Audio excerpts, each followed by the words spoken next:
Oh, the night, or last night. It was hot. oh yeah, that was brutal. All right, it is a couple minutes after, let's see, it's exactly 7 o'clock. I'd like to call the meeting to order. Thank you, everyone, for being here with us tonight for this important meeting. And I will start, Corey, with a roll call. Councilmember Alves. Councilmember Hufty. Councilmember Taylor. Present. Vice Mayor Haskell. Here. Mayor Wernicott. Here. We have a quorum.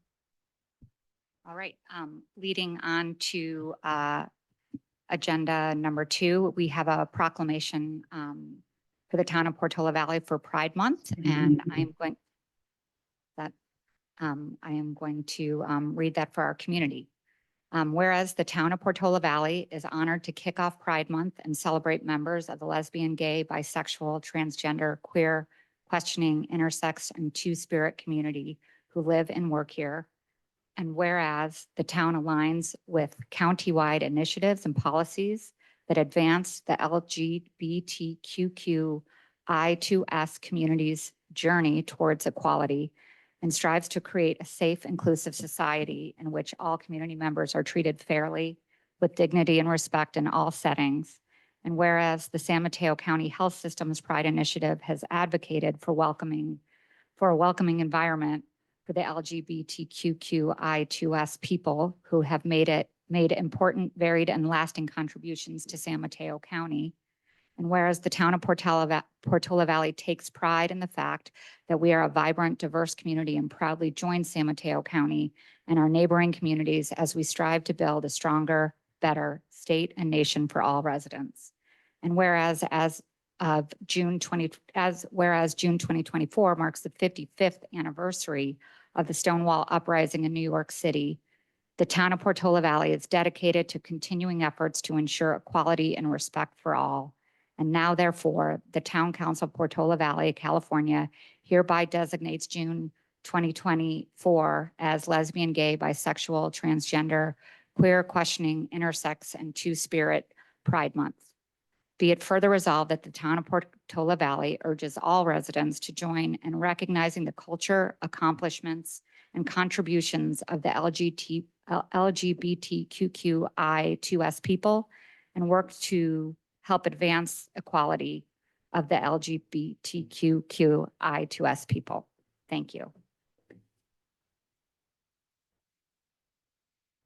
And with that, we would move on to item number 3, which is the town manager report. Sharif. Thank you, Mayor. Good evening, Council. I do have a short town manager message for today. We do have a lot of business to take care of tonight. Did want to give a shout out to John Badger and PV Palooza. PV Palooza was a huge success, as you all know, and all the work that John Badger did along with his team of folks was a huge success for the town. And the PV Palooza now is a 501c3 entity, and that's a huge change from prior years. And just there was a lot of work that went into that, and wanted to thank Councilmember Alves for his work on that. Want to thank staff, Corey and Carrie, did a lot of work behind the scenes to get that done and to assist John Badger and the group to get that accomplished in such a short amount of time. But it was a huge success. So thank you for that. I do want to thank Patty Dews for a couple of things. Patty is working on our committee handbook. That'll be kind of the task for the summer, if you will. She has formed a subcommittee to work on the town committee handbook. And then she's also working on the 60th anniversary for the town. The actual incorporation of the town, the actual date is June 20th of this year. So in a week, basically. And there's a tea that's been coordinated on the 23rd. And then also thank you to Charlie Krenz and Ateret Hasselkorn for work on their video that will be coming out, and lots of good things happening. And then we'll also be celebrating the 60th anniversary during our town picnic. So lots of cool activities going on for the town. And that wraps up my town manager message. Wonderful. Thank you. Thank you, Sharif. Any questions or comments from the council on that before I open up to public comment? Okay. I would like to move on to item number 4, oral communications. And I have one speaker card here in front of me. We'll start with this one from Brenda Monks. If you're in the room. Yes.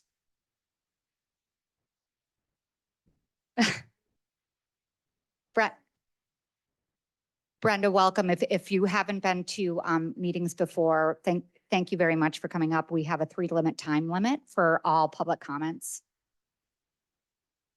Well, I guess I'm here because I wanted to find out more, and I thought maybe you guys would be talking about what is going on with Howard and his leaving. So I wrote this letter and with lots of typos, but anyway, dear honorable council members, I'm writing today to express my extreme displeasure with Howard Young's departure from his post as Director of Public Works for our town. Howard has been an amazing member of the town staff for many years and has been remaining linked to what many of us longtime residents consider to be the good old days when Portola Valley was managed with the best interests of the citizens in mind. He understands how this town was managed successfully by a small staff who truly cared for the small town feeling of why people moved here. Howard knew getting to know the residents was a big part of the job. He was good at that, which is why so many people who knew him and his dedication to make our town what it is today will be missing him and his positive leadership. He truly cares about this town and the citizen. I'm speaking for my husband and me, but I also know that my late father, Bill Lane, had tremendous respect and admiration for Howard's work ethic and dedication to our community. Whenever anyone called with a concern, he was very responsive and either fixed the issue immediately or explained in detail why it couldn't be rectified. The people of this town do care about Howard and will miss him very much. He comes to work on weekends, his time off, and during major storms to make sure the residents in Portola Valley are safe and can deal with emergencies and storm issues. He truly invested himself in this town.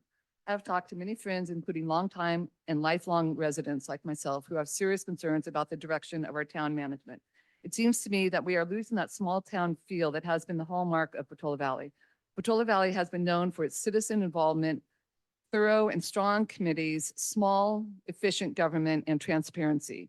It seems that the current leadership, and maybe, like I said, I don't know, I'm not involved here, but that most recent leadership is trying to transform Portola Valley into more of a city government model, which is not our town's core values. Howard Young is a vital link to the period of time when we enjoyed peace and harmony through close collaboration between staff and leadership committees and residents. Thank you. Excuse me. Thank you, Brenda. Any additional hands raised in the schoolhouse? Christy Corley.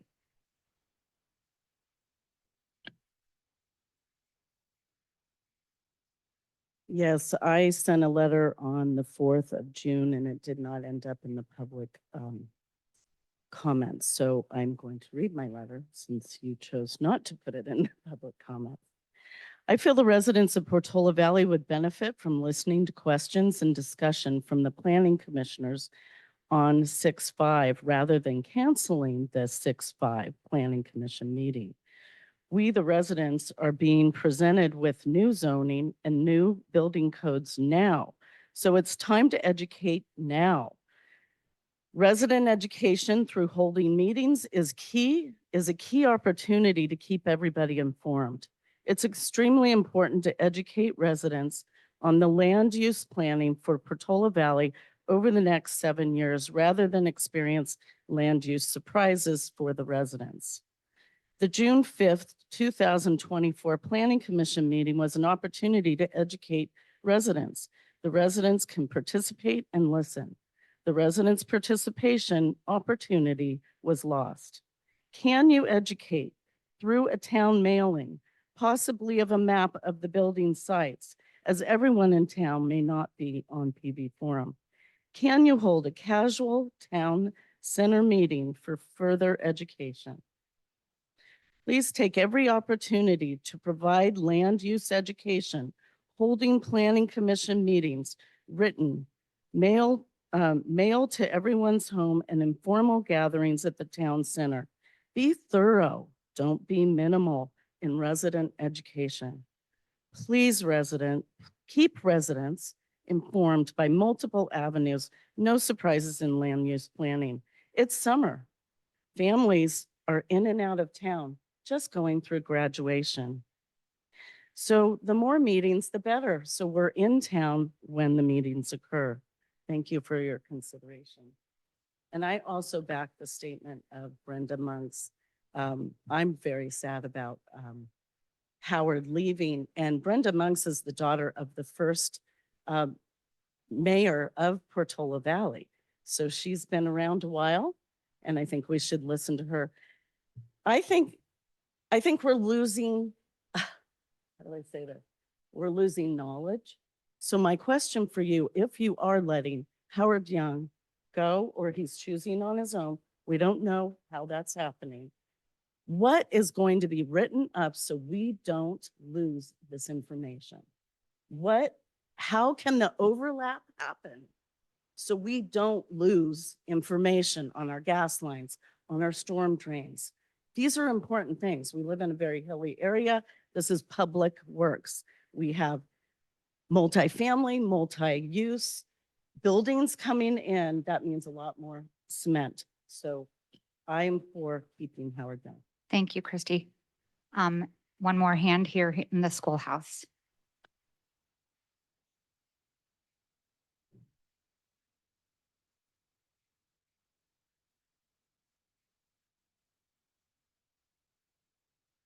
I'm Linda Hawes Clever. I live at the Sequoias, and we've lived here for 8.5 years, joined by people who've lived at the Sequoias and in Portola Valley for 5, 10, 15, 20, 25, 30 years, and so forth. And we're concerned about the health of our community. And I just wanted to read something that John W. Gardner wrote, I calculated 29 years ago. John W. Gardner started Common Cause. He was Secretary of Health, Education, and Welfare, served as a Marine in the Second World War in the OSS, and has been a great citizen of our country. And he was talking about renewal. I just wanted to read for us to keep in mind the treasures that we have as a community and our responsibility. And again, this was written 29 years ago. He said, "Now is a time to reach within ourselves, each to his or her own deepest reservoirs of faith and hope. Let's say to everyone who will listen, lend a hand out of concern for our community, out of love for our country, out of love for the depths of whatever faith you hold. Lend a hand. As people, we are capable of laxity and self-indulgence. We're also capable of greatness. We have tremendous resources of strength and spirit, but we need to strike a spark to release that spirit, and the time has come." And I would just like to say that we have faith in the leadership, we have faith in the participation, and we have faith and will continue to volunteer for this community, be part of this community, and will help in any way that we possibly can. Thank you. Thank you very much. One more hand raised here in the schoolhouse. A couple more.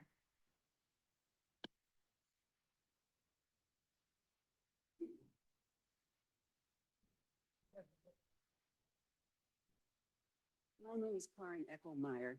Most people in the town know me as Kaisa Tabor. My husband, Roland Tabor, bought our place up in Woodside Highlands in 1962. And he was very active in the town incorporation effort. He served over the years on the Conservation Committee and on the Geologic Hazards Committee. I came in 1969, so I've been here for 55 years, the last 10 of them at the Sequoias as a resident. Over those 55 years, the world around Portola Valley has been changing. Our town has been relatively untouched by those changes until now. And whether we like it or not, the town is now facing an existential challenge imposed upon us from the outside. Right now, we have no choice in that. But we do have a choice in how we navigate that challenge. We can respond with denial and negativity and get ourselves into even more trouble with the state than we already are. Or we can draw on the creativity and the experience of the town staff and the town leaders to work toward the best solution for now for this challenge. After that, we can move forward to fighting the policies that have brought so many towns like Portola Valley to this juncture. Town has a valuable resource in its new town manager. He has taken on the job at an extremely difficult time for the town. But he's been rebuilding the town staff. He's articulated clear goals and suggested workable priorities to move us through this crisis. Negativity he has experienced from a vocal minority in this community does not help the process. He needs the positive support and the contributions of thoughtful town residents to get us through this challenge. And I am here as one of the Sequoias contingent to urge the town residents to provide him with that support. Thank you. Thank you. One more hand raised here in the schoolhouse.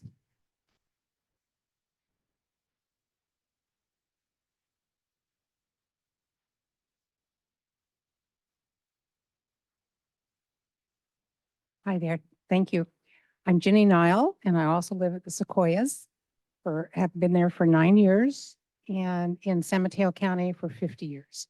So we love it here and it's great. Neighbors, our community is going through some tough times. While we all might have concerns, negativity on the local forum won't help us move forward.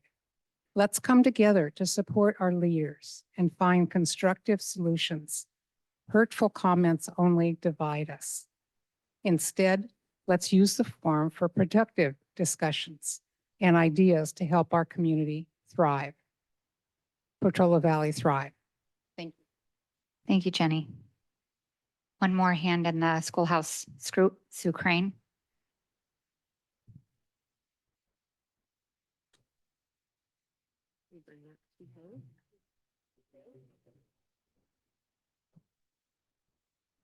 Yeah. Oh, thank you.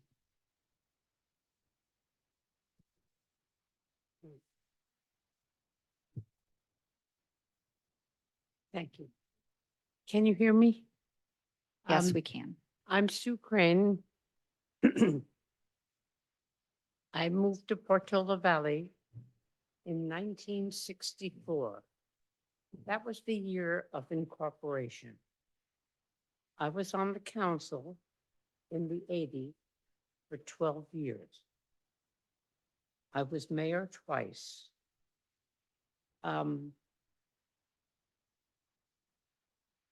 I feel like I have a lot of experience and I have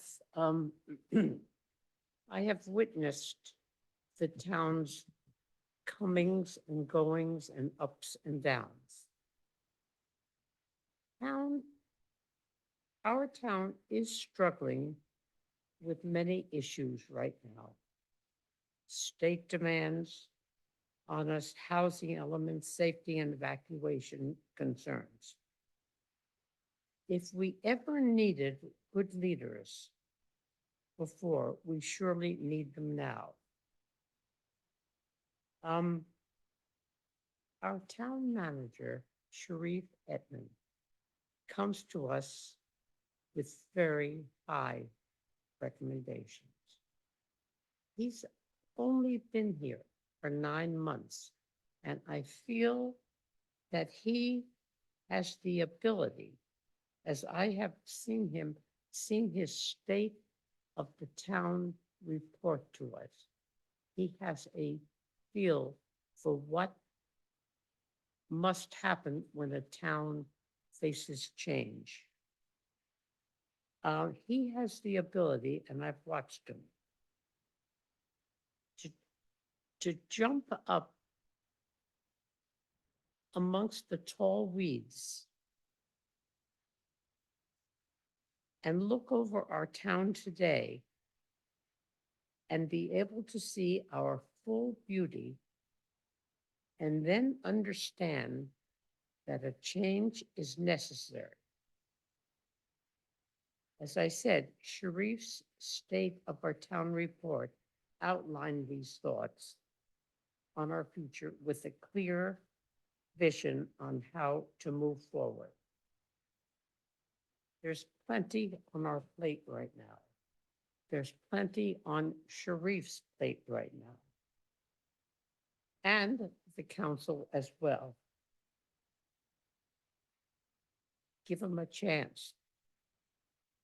I don't pretend to know exactly what's going on, everything that's going on, but I know there is a lot and that we must address it with civility, with good nature, and with a look that we can participate with all of us together. Otherwise, we're lost. We're lost. Thank you very much, Sue. Thank you. Thank you. Any other hands? One more hand here in the schoolhouse. Good evening. My name is Greg Franklin. I was out of town for most of May, so I was not present for the last couple of town council meetings, but I did want to address the Sarah Capital issue that was discussed. I watched the replay, 60, 70 minutes from the last session, and I've read the memo. I'm actually the source of the referral of the Sarah Capital Group to the subcommittee. And what struck me about reviewing the information that was presented to you and that you discussed last week was a pretty major omission. The Sunrise proposal was probably the only creative element that came out of the housing element process from my standpoint. And when I found out about the Sarah Group and the kinds of work that they did, it struck me that this was a perfect complement to implement the Sunrise proposal. From the standpoint, and this is what I think was lost in the discussion, and I don't know how it happened, but this is a really, really unique method of maintaining local control over development for our affordable housing and RENA quota, particularly in the low and very low income, household income categories. And so it offered the potential to finance, to explore a financing mechanism, which these guys have been successful in putting together across the country. For Portola Valley to have an insight into whether they could proactively go to prospective property owners and say, we'd like to discuss acquiring your property with some assurance that they have the financing behind them to be able to make the offer and be credible. I attended Mary's office hours this morning, and I learned what I expected was the result of not having financing available. And she reported to the small group there that of the 25 candidates on the list, nobody's returning her calls right now. So that doesn't come to me as a surprise. The benefit of the Sarah Capital proposal is that you can have a financial mechanism that could fund multiple site developments. So it doesn't have to be just the development at Ford Field, but you could, as a substitute or a complement, you could divide it up into multiple sites. This mechanism would cover it. And as I said, the key thing is it would maintain local control, plus it offers the possibility of town ownership of those properties at the end of the term of the financing. So I think, Sarah, I'd be happy to talk to you this offline in more detail if that would be helpful. There was other reference to the fact this is a consulting group from Texas. And in fact, it is. And one of the leaders of this group actually was the chairman of the Texas Teachers Pension Fund. So that's the equivalent of TIAA CREF. I mean, these are fairly significant people. And the person that they recruited to implement our project is a local Bay Area expert on affordable housing. I'm sorry to interrupt you. I know you know the rules, so we've got to wrap up. Well, I'll wrap up. Okay, thank you. Thank you for your comments. Any other hands in the schoolhouse? No, and with that, we'll go on to Zoom. The first hand raised on Zoom is George Savage.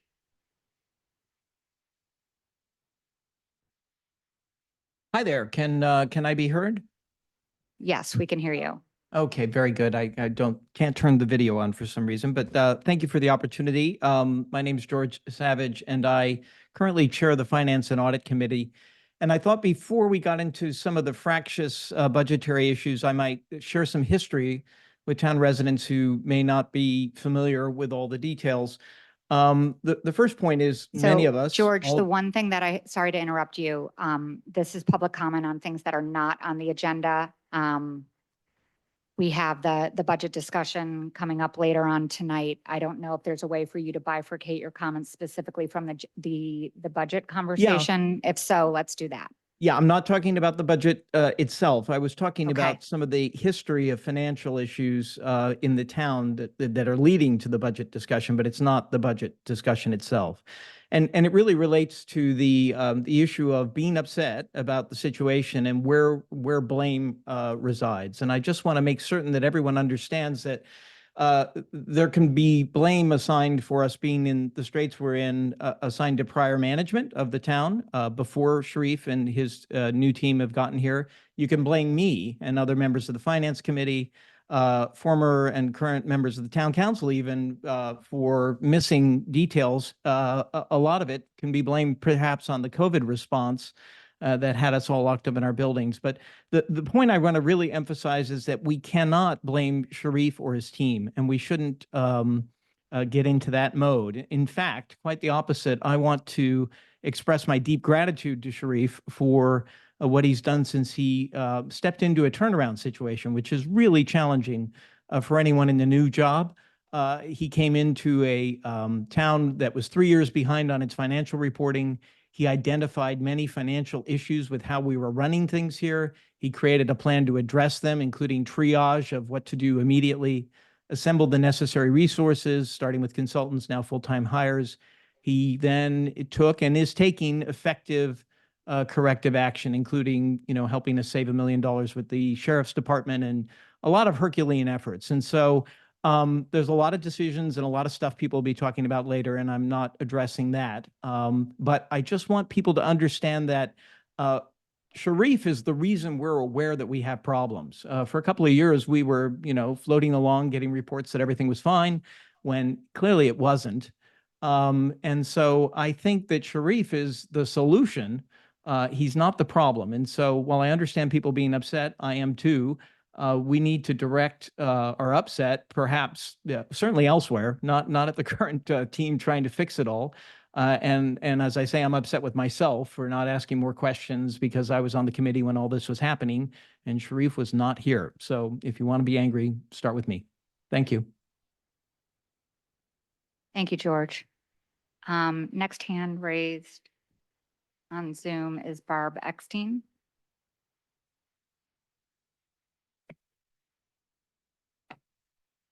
Sorry, am I unmuted now? Yes, we can hear you now. Thank you. I really agree with the sentiments that we need to try and avoid negativity.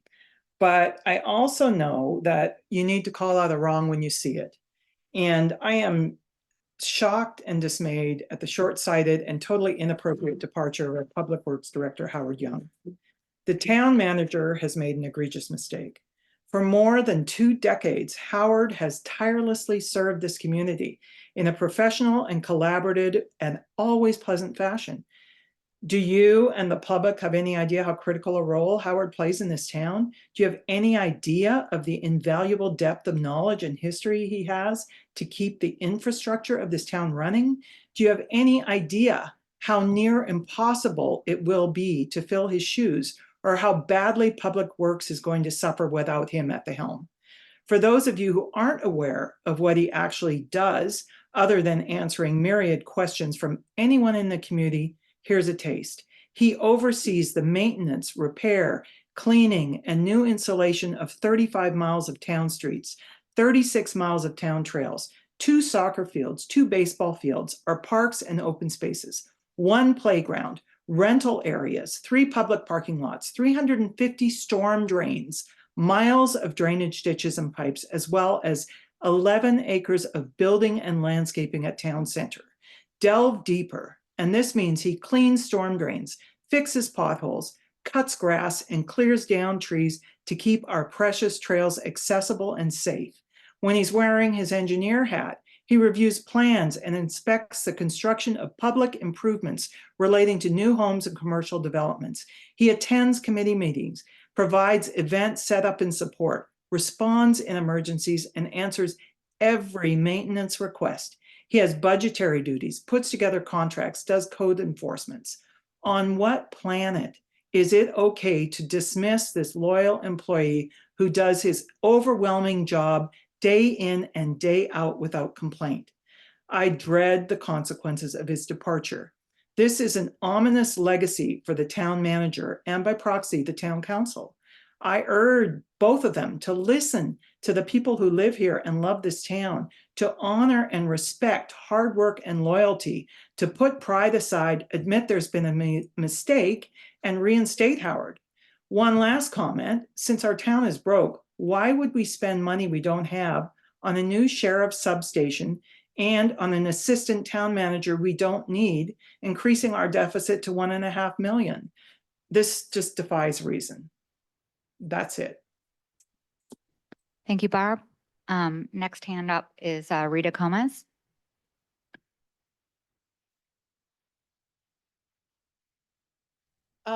Well, I'm so impressed with Barb's comments that I won't, I'll just, that person speaks my mind.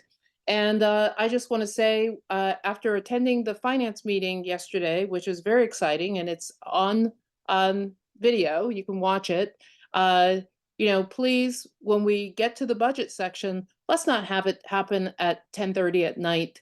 Can it get moved up on the agenda while there's you know, residents are tied into the meeting? I really hope it doesn't go into a 10:30, 11 o'clock vote at tonight. Thank you very much. Thank you, Rita. I do not see any additional hands raised on Zoom, so I'm going to close oral communications. I guess that will bring us to the consent agenda. And we're going to be going through the consent agenda items in a unique way tonight. So I'm going to invite Catherine to provide that overview. Yes, thank you. You will take a public comment on the consent calendar as usual, but I wanted to note that items 5C and 5D are the second reading of the zoning ordinance to implement the town's housing element. And as discussed in the last two public hearings on this item, the mayor and the vice mayor are recused on a portion of that zoning ordinance, namely the zoning for the mixed use zone. They've recused on that portion of the ordinance. So what the town council did at the first reading was actually take the vote in two separate pieces. And so there are two separate ordinances, and the mayor and the vice mayor will be recusing again on a vote regarding item 5C, which is the portion regarding mixed use. If you recall from the last two meetings, the mayor and vice mayor actually had to leave the schoolhouse when they were recusing on during the discussion. However, there's actually a different rule for items on the consent calendar. You don't have to leave the schoolhouse, but you will just not participate in the vote on item 5C. So I would that said, if anyone pulls items item 5C or 5D, then we will need to have another conversation and structure it accordingly. But if they stay on the consent calendar, then you can go ahead and stay here. Are there any questions about that process? All right, so we'll take public comment on the consent, then we will take a motion to approve A, B, and D, go through that, and then a separate motion for C. That's correct. And I guess in the past, it was Councilmember Taylor who actually presided over that motion. So if that's okay with you, Councilmember Taylor, you can ask for a motion on 5C. Yes. Okay, great. So thank you very much, Catherine. Is there any public comment on items on the consent agenda? I don't see any hands raised right now in the schoolhouse. I see a couple hands. Is it Barb Eckstein? Is this for this public comment as well, or is that from before? If it's for now, the floor is yours. Barb, do you have public comment on the consent agenda items? All right, I think I'm going to move on to the next hand raised. We have one in the schoolhouse. Christy Corley, please join us.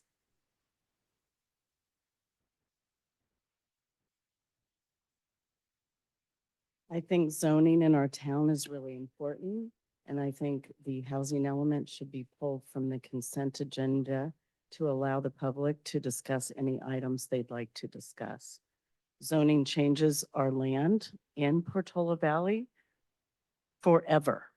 So consent agenda is not okay. Thank you. Thank you, Christy. Next hand, I believe, is Rita Gomez. Rita, do you have a comment on the consent agenda? Yes, I feel that the zoning issue, yes, it's convenient that, if it was stayed on the consent agenda, that would make our night a lot shorter. But these are very important issues that affect all of us. And not everybody's been involved in the discussions. And so I feel like we're shorting ourselves by having this particular item in the consent agenda and to try and move it forward just for our own convenience tonight when it's something that we'll be living with as long as we live in this town. Thank you. Thank you, Rita. I don't see, unless Barb, your hand's still up. Did you want to comment on the consent agenda items?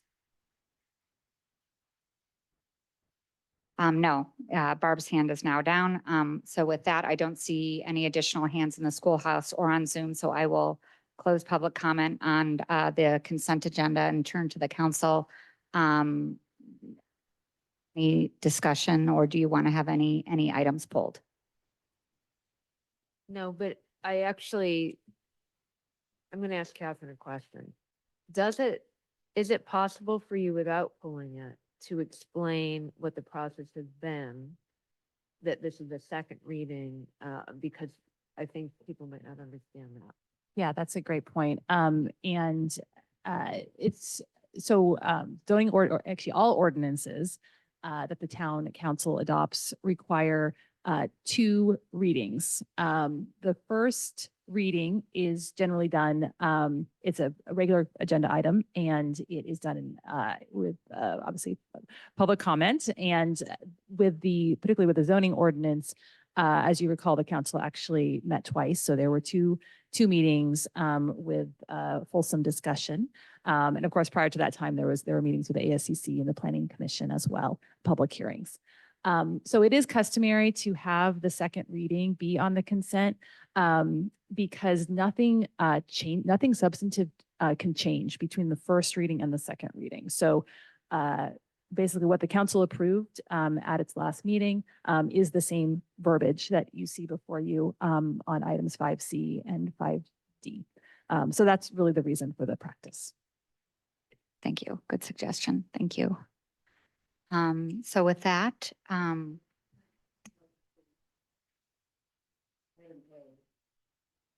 okay. Any other items? All right, so given that, I guess I will just put forward, I will love to have a motion for consent agenda. Well, I guess we'll discuss item A first. Is that right? I'm getting confused with all the different iterations here tonight. So go ahead, let's discuss item A first, and then we'll take a vote.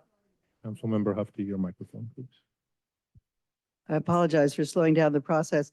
The warrant list has always sort of bothered me, and I was speaking with Sharif today, and we started talking about the unrealistic aspects of the warrant list. It's a lot of the things you see on the warrant list are paid back by other agents, but what we don't see at all is what income we have and a sense of what's coming in and going out, a profit and loss type thing. It doesn't have to be exactly a profit and loss statement every month, nor does it have to balance. But I really think we could improve on although it's wonderful to have the warrant list, don't get me wrong, any information is better than nothing, but it is misleading and it never tells us how far we're getting into debt. So that's my only comment. Otherwise, I'm all for it. Okay. All right, then, I would love to entertain a motion for 5A and 5B and 5D. If somebody wants. So moved. Is there a second? Second. Roll call. Councilmember Alves, Aye. Councilmember Hefty, Aye. Councilmember Taylor, Aye. Vice Mayor Haskell, Aye. Mayor Warnikoff, Aye. motion carries. Thank you. And I will give the floor to you. Thank you.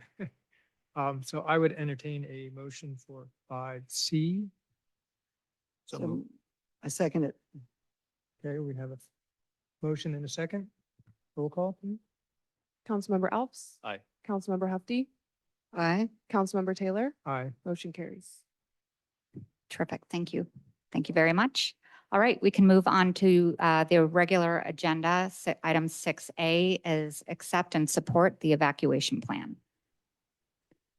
Did we have, who's going to? And before Councilmember Alves is actually going to introduce this item, Okay. our fire marshal had a family emergency and is unable to attend tonight. So we're going to discuss the plan, what the council member subcommittee went through, also what EPC and their actions, and then talk about the report itself.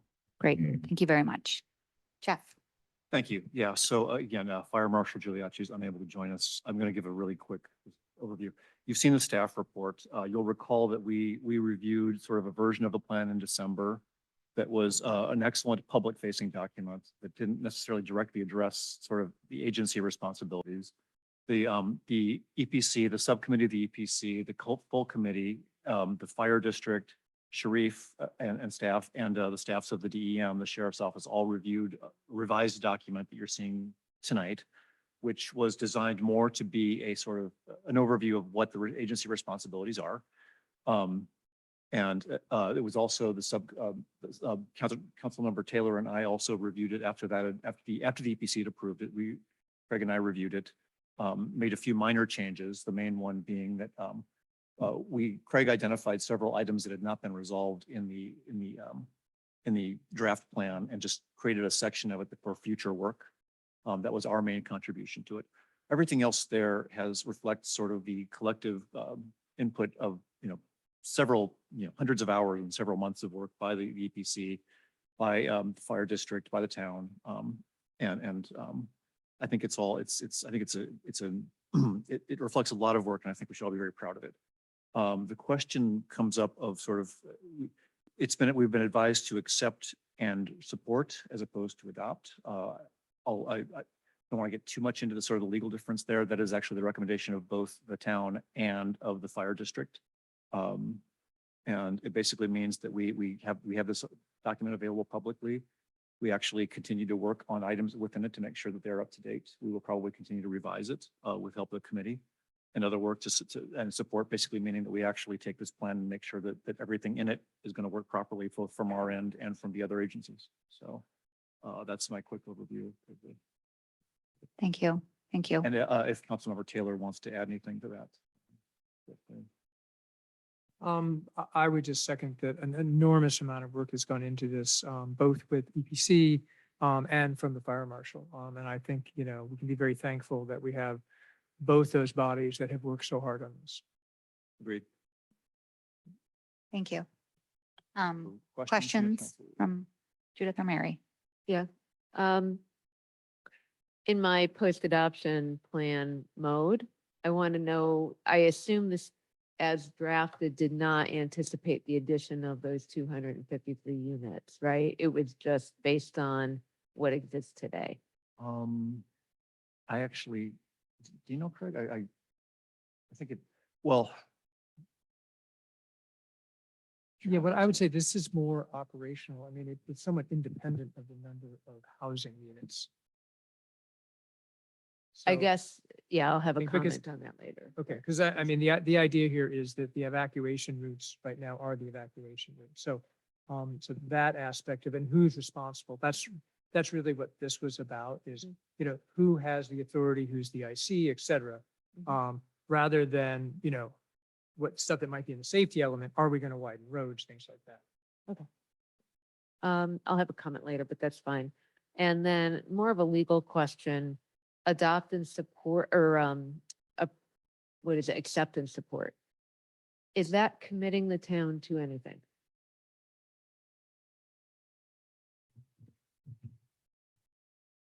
I guess in terms of a commitment, it's a policy commitment to collaborate and work with our partner agencies. In terms of a legal commitment, there is nothing legally binding in here.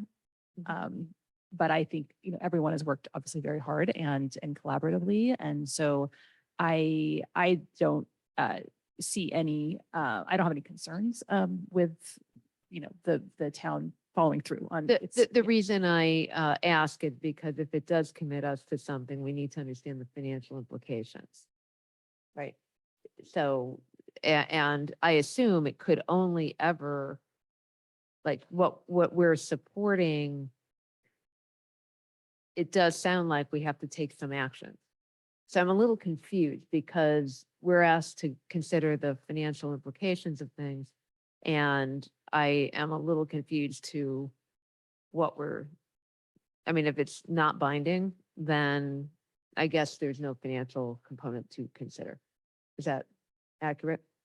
There is no fiscal impact Okay. in you know, to this, and so there's nothing listed in the staff report, but I did want to invite the town manager if you want to chime in. Okay. Yeah, I was gonna mention the same thing. No fiscal impact to this. It's basically outlining the roles and responsibilities of the different bodies and entities. It lays out what would happen in an event of an evacuation. And obviously, make no mistake, we take the lead comes from Woodside Fire, and we have a supporting role in that. My role as town manager is the director of emergency services, but I do take obviously their expertise and I take their lead when it comes to an evacuation, whether it be Woodside Fire, the sheriff, and then we would then be the folks that would communicate, if you will.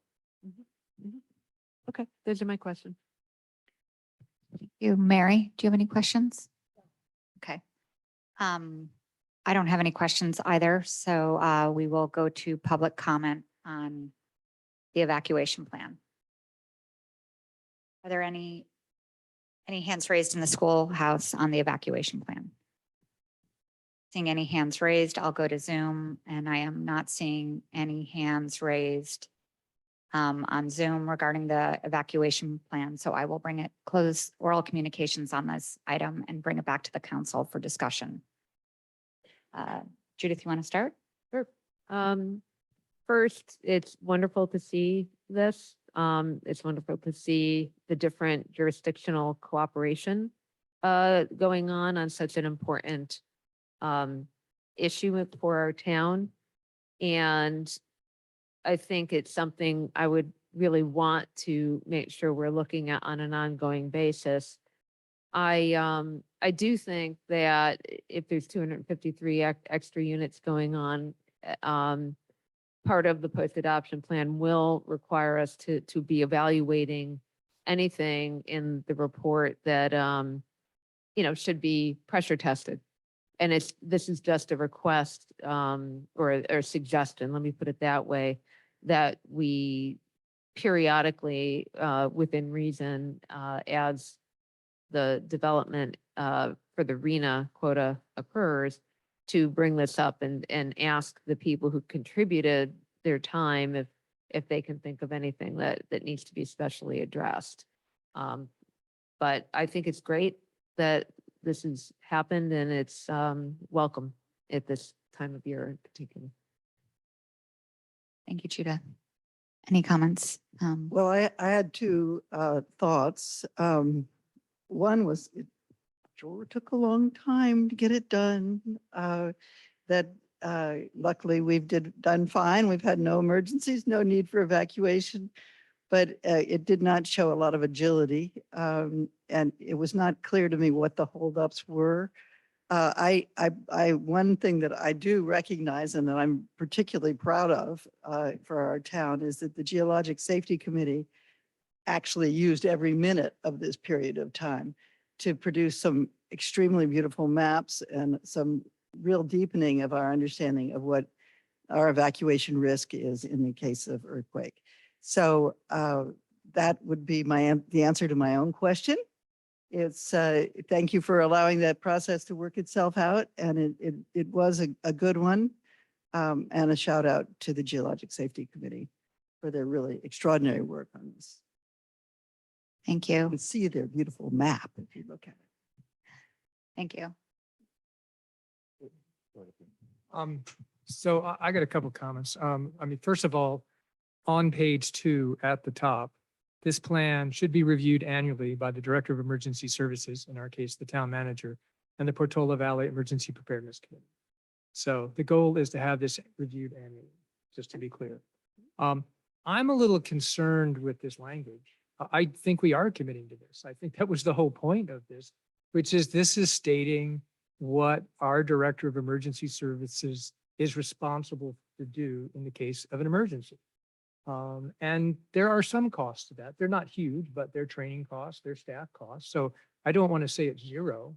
But everybody put a lot of time and effort into this, and it's not just, oh, this is a nice to have. I mean, this is the plan. So I just want to be clear that this is the plan. This is what we should expect to happen in an emergency. And this is what everybody should train to. And if they're not training to it, then I would argue that they're not doing their job. So when we talk about commitment, to me, that's the commitment. It's a commitment to acknowledge this and prepare to do this in the case of an actual evacuation. In terms of review and stuff, I completely agree. I mean, an annual review, I think, is really critical. Things are going to change. We're going to have different emergency response services, et cetera. And I think we all know that in that sense, this is a dynamic document. And I think additional housing and potentially widening evacuation routes and all that are all part of that. If you look kind of in the future section, there are a bunch of other things that didn't get addressed for this, but I would expect as we have these annual reviews that those do get addressed. Thank you. Sorry. Thank you, Craig. Jeff, anything else? I just want to thank one more time the Emergency Preparedness Committee, in particular, the subcommittee of the EPC, Dale Fow, Randy True, in particular, Rob Young, who recently left, moved out of town, but did a lot of work. Chris Raines, the chair of EPC, did a lot of work on this. Vic Schachter, who's here in the audience. Craig Eber was involved in this too. I'm sorry, I'm forgetting their names. I apologize. I also want to thank our staff and the Woodside Fire District, the Geologic Safety Committee, all the people that put this together. It did take a long time. It is a good, well thought out plan that all of our partner agencies are very comfortable with. And I agree, it is the plan. It's how things will work in an emergency as best they can, given that emergencies are always kind of an ad hoc thing. I'm really happy that we're actually ready here to accept it and that it will become sort of part of our preparation and be subject to the annual reviews, ongoing reviews, and we'll probably trigger some things, studies of roads and such that we will need to do in the future. And fully supported, I hope we're all in agreement.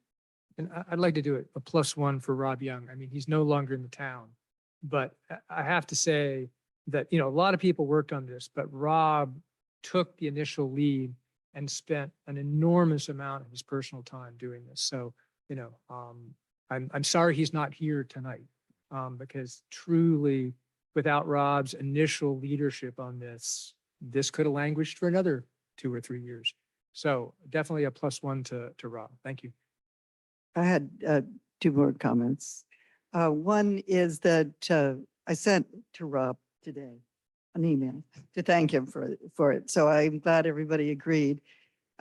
Also, I saw a couple of things that on there that I thought I'd given to Rob during the course that did not show up.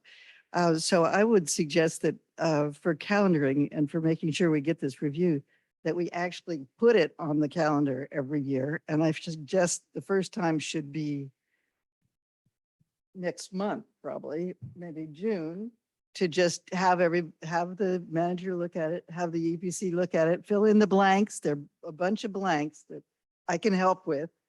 I think we can, if we do it just now, this is the approved version.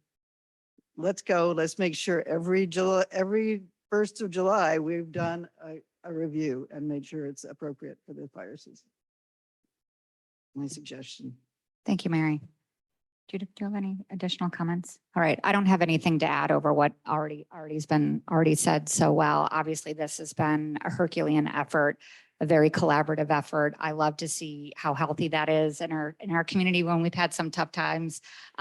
Great working relationships with the EPC through to the Woodside Fire, to the various volunteers that have already been mentioned, and of course our staff. So this seems like a great example of teamwork and the power of volunteers in our community. So it sounds like we have a good plan in place to reflect on it and improve on it annually. So with that, do we take a motion here to, Yes. okay.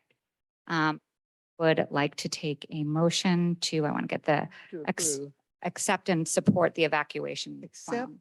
and support the evacuation plan. Second. All right, roll call. Councilmember Alves. Aye.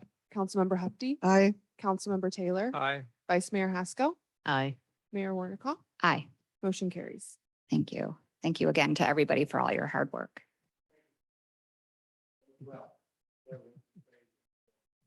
Thank you. Thank you.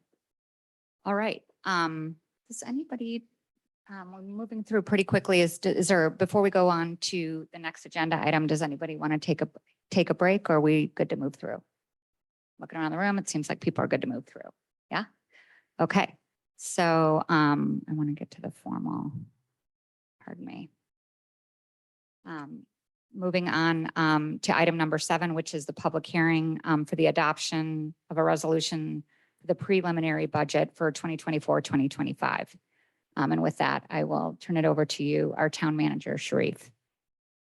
Thank you, Mayor. Good evening, Council again. Before you today, we're going to have our discussion regarding our preliminary budget. And I would like to go ahead and share my screen.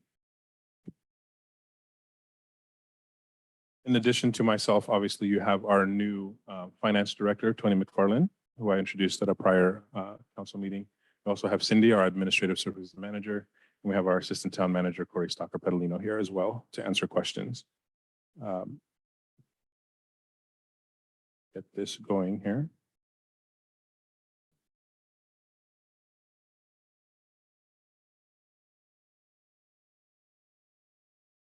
As we talked about for a while back, this is a preliminary budget. And this is a preliminary budget by design because we were scrambling to get this budget in time for June as we were working on many of the items, as you all know, in regards to getting our finances caught up and all the items that are laid out in the CRIS report. So we're working on the 3 fiscal year audits. We're working on our catch up. We're working on reporting on our cash flows, all the different pieces. And we also wanted to make sure that we incorporated our new finance director, Tony, in this budget process.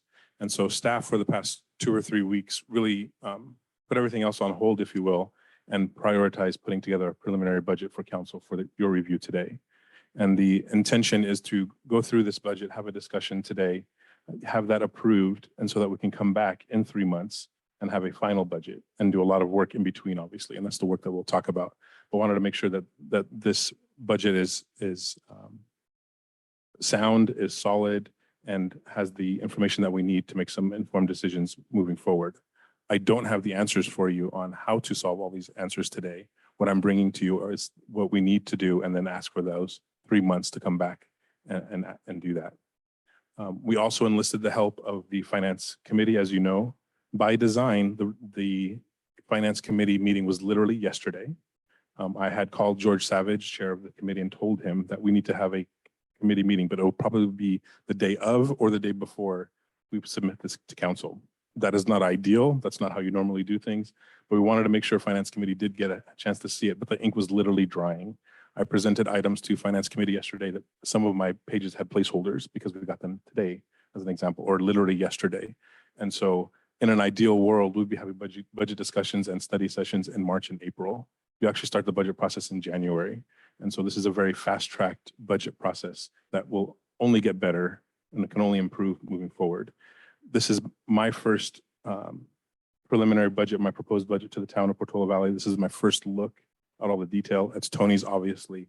Cindy, with her institutional knowledge, was instrumental, spending hours and hours, nights and weekends to get this through. And obviously the leadership of Corey. Stalker Pedalino in getting this done in time. And so we literally reviewed every line item in the budget and took things out that didn't either make sense or we couldn't back up or do different pieces. And so I'll talk about that. We're going to talk about our budget approach, what's included in the budget, what's not included in the budget, some strategies for the path forward, and then we'll go into questions and comments. So the very first piece, obviously, when approaching any budget, and for discussion, I think Councilmember Hafti had asked, other people have asked, this is my 21st budget. So this is not my first budget. I've done many budgets, balanced budgets, budgets with deficits, budgets with surpluses, you name it, kind of been exposed to it.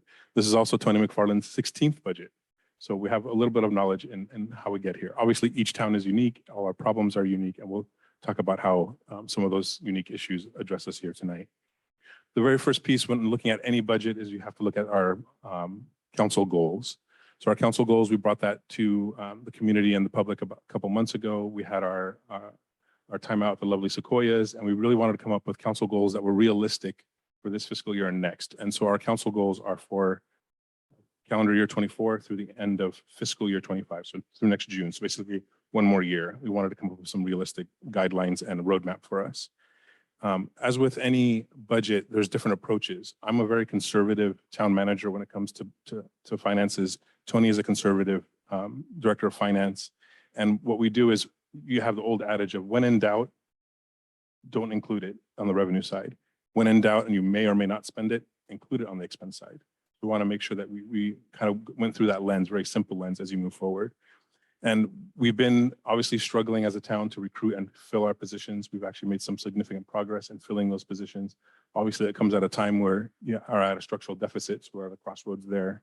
And then we also provide stability for the town, obviously. We saw what the town was like when we ran with 12 staff. We saw what the town was like when we ran with 15 staff, and it did not work. And so here we are, I think at about 17 out of 20. And not all of those are full-time. Some of those are still part-time or retired annuitants or different pieces, but we're significantly making progress. I think you can immediately feel the difference between what staffing has looked like or customer service to our residents has been like the last couple months versus 6 months ago. And then obviously still number one priority or priority zero is restore the integrity of the finances. Not only restore integrity in our reporting, restore integrity and trust of the community, but also making sure that what we report on has integrity and is clean of audit, is clean of review, and making sure that that's our lens moving forward.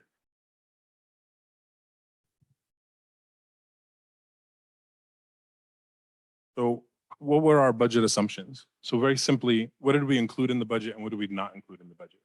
What's included in the budget is our 20 FTEs, 20 full-time equivalent employees. Not all of those are filled right now. Some are filled in different ways. And that's not an increase. That's a net zero change. The titles may have changed. The other pieces have changed.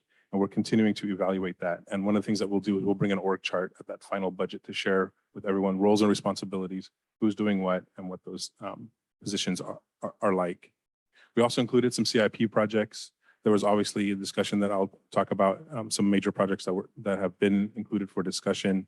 We are including the user fee study and Nexus study. This is incredibly important to make sure that we can recoup all our revenue, make sure we're billing and getting what we need and have a true cost recovery for our town. Hey, Sri, can I ask that you spell out your acronyms? Like, I'm not sure everybody knows what CIP and if you get to T and things like that. So if you could just tell the public. Yes, thank you. So thank you for reminding me. The CIP construction in progress, user fee study, Nexus study. And we also did include obviously the November election for the town. We do have 2 council member election that'll be on the ballot for that. That cost is in our budget. Our committee budgets, we did roll those over. The existing budgets for those committees is the same.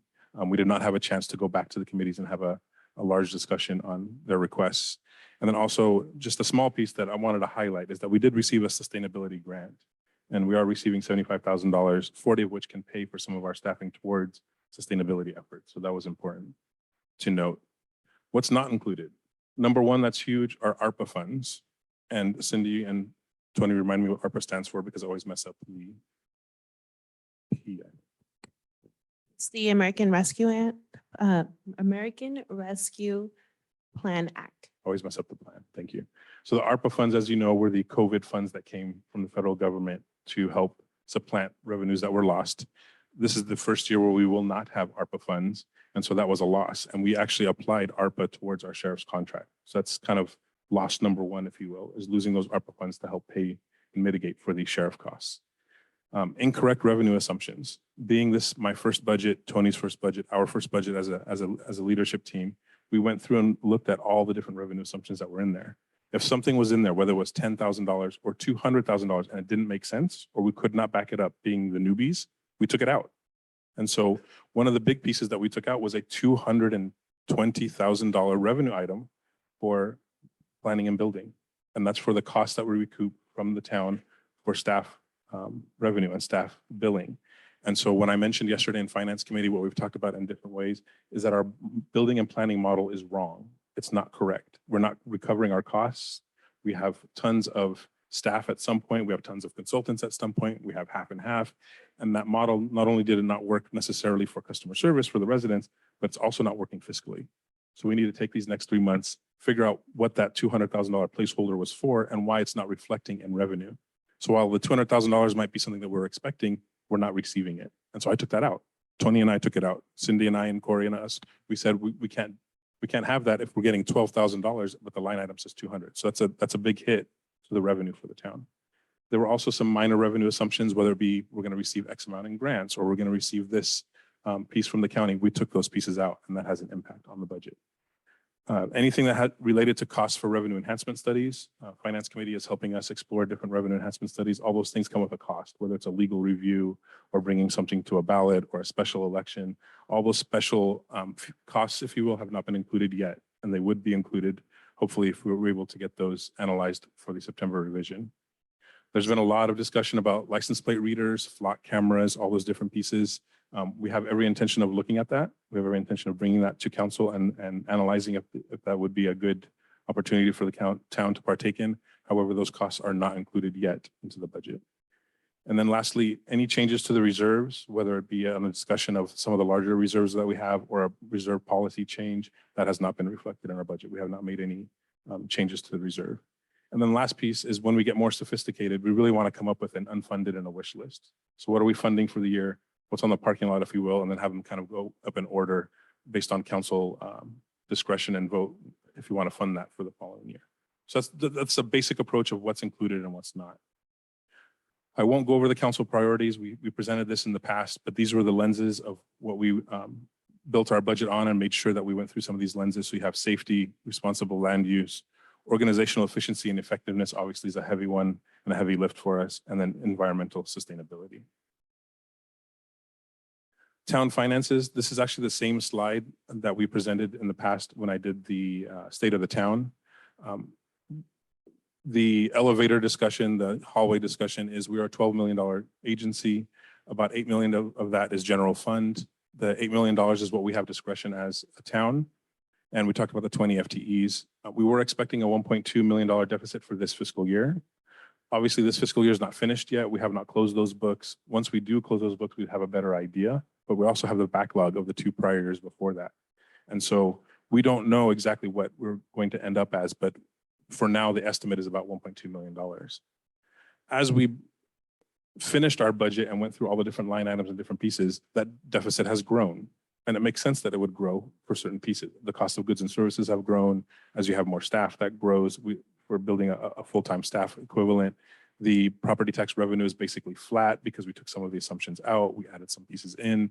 And so basically that $700,000 increase, you can attribute it to just 3 or 4 things. It's not very difficult to come up with that number. And then also we talked about the sheriff's contract increase. Obviously, we're not done. We have a little bit of smoothing over the next 3 years, that $1 million smoothing, if you will, that the county graciously approved for us.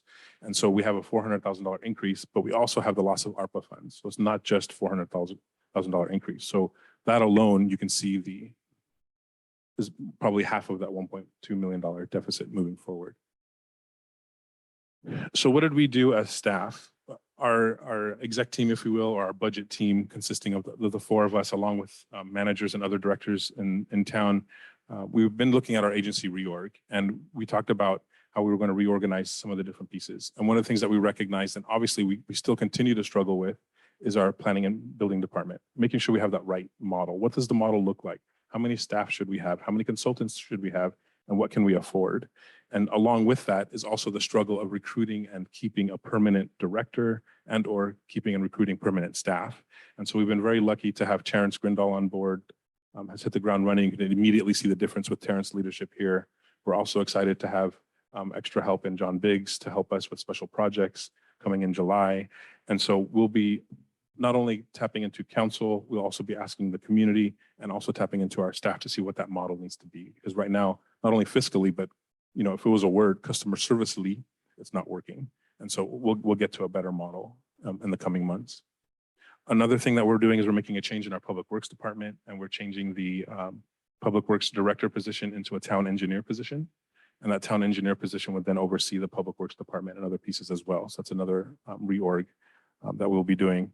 And then we also implemented some staff changes and role changes when it came to technicians. We have a development technician in our front desk. We also have now an engineering technician to help with the engineering calls and encroachment permits and those other pieces. And then we hired our permanent finance technician, which we've had a lot of discussion on in the past. That was a contracted position. Now that's a permanent position. And we also just changed the functions. Obviously, being so small, having 15 staff on a good day, we wear multiple hats, and we've been constantly rearranging those functions to see. And a perfect example of that is our town clerk tonight is our assistant town manager. Not in her job description, but she has stepped up and she is our town clerk for tonight because we can only go so deep in the roster when you have 15 staff. Another piece that was instrumental in our budget assumptions was increasing the investment earnings. You've heard the finance committee and many folks in the community and Bill Urban and others really chime in and say we have to change the way we invest our funds. And we did make those changes. We did change the way we invest in our accounts, and we made a change to Charles Schwab that had a larger or a much larger yield on interest on a monthly basis, quarterly basis, and that immediately equaled into more revenue. So we have increased our interest revenue by hundreds of thousands of dollars for this coming year and will only increase.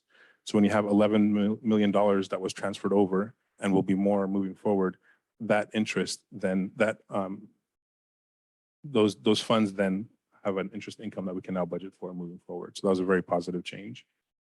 We also changed the benefit structure for retirement plans. Myself and Corey, we made the decision when I came on board to change the way we match retirement plans. Not only do employees pay their employee portion, the town pays an employer portion. The town of Portola Valley was actually paying both, the employer and employee. And we changed that so the employee pays their portion, and that is a significant savings to the town. I also challenged ourselves to reduce the legal fees. As you know, our legal fees for this year, the running rate is about $430,000. Our budget was only $180,000, so well over double in our legal fees. And we talked about in different forums about the reasons for those legal fees, whether it be the housing element, whether it be a potential litigation lawsuit that was on the horizon or other pieces. But there are many things that happened this year that I don't necessarily think will happen in following years. And I don't think necessarily that lift would be as heavy, or at least that's the hope, obviously, because we can't afford $400,000 in legal fees. And this is not town attorney fees, this is all legal fees. And so we took it upon ourselves, and my recommendation for tonight is to actually have the budget for next year $245,000 instead of the $400,000 running rate. So making a significant decrease in our legal fees.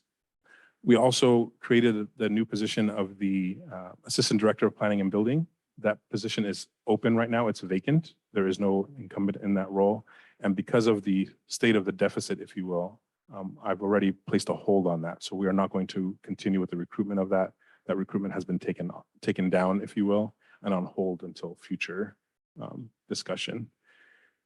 We also started our analysis of consultant fees. We haven't finished that. And that's the main portion of our consultant fees is in building and planning. How do we utilize plan checkers? How do we utilize code enforcement? How do you utilize different portions of the building and planning staff with the different companies that we use? We actually use 3 or 4 different companies. And so we want to come up with the right model and what's the right mix of consultant versus employee staff time. And so we're starting that analysis now. And the other piece was we also corrected and adjusted revenues. I think that's repetitive. We talked about that, whether it be in planning and building and also in property tax. Property tax is our biggest source of income. Obviously, it's almost half of our budget, depending on how you look at it, 46%, 50% of our budget. And for the first time, we did contract out with Paula Cohen and Company, one of the premier leaders in analysis for property tax.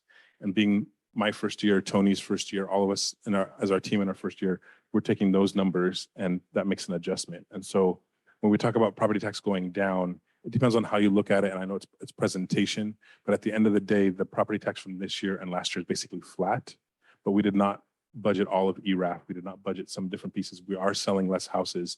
And so when you look at it year over year, it's actually the same number. It's pretty close. It's $3.7 million, $3.8 million, but it's actually a decrease because it would have increased more had we put everything all in. And so we'll be taking a look at that very carefully. We have contracted with Paula Cohen moving forward. Those reports will go to council. They'll also go to finance committee and we'll keep a vigorous eye on that. I mentioned this in the state of the town. These are the same numbers, just a little bit of update, if you will, is where we are in these are our big four kind of expenses, if you will.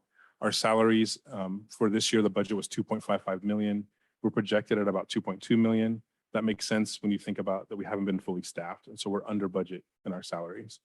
Our legal fees, like we talked about, the budget was 180. We're projected to be at 430,000 or so by the end of this fiscal year.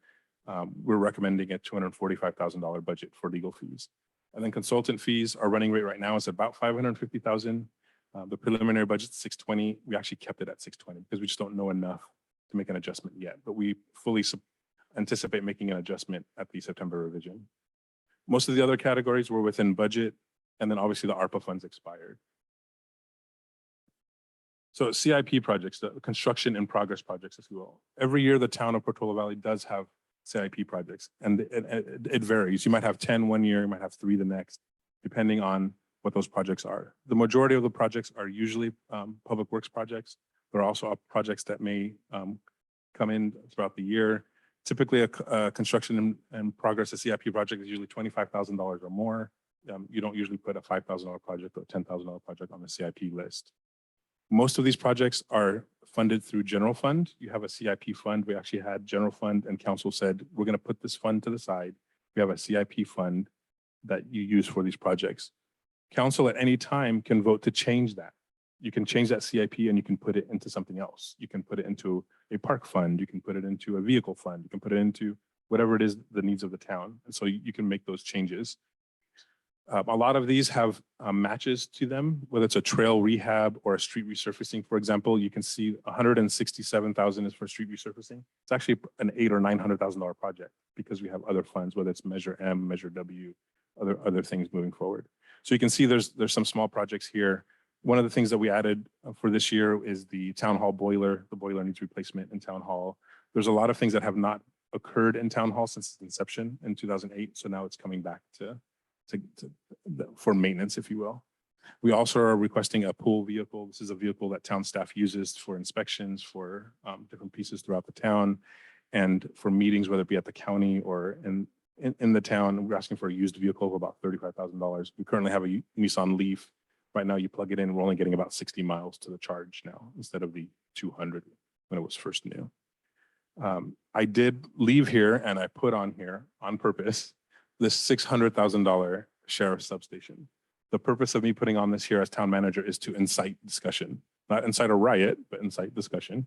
And part of the discussion was we have been talking about and in discussions about having a storefront for our sheriff's department, having a visible location. And that was number one on the forefront of Sheriff Christina Corpus's discussion with me when I began as town manager. And it was in the same discussion in the same breath when we received the $1 million credit, if you will, from Mike Callaghy, the county executive, about having that storefront. And so this is something that I will continue to bring that I feel very strongly we need to do.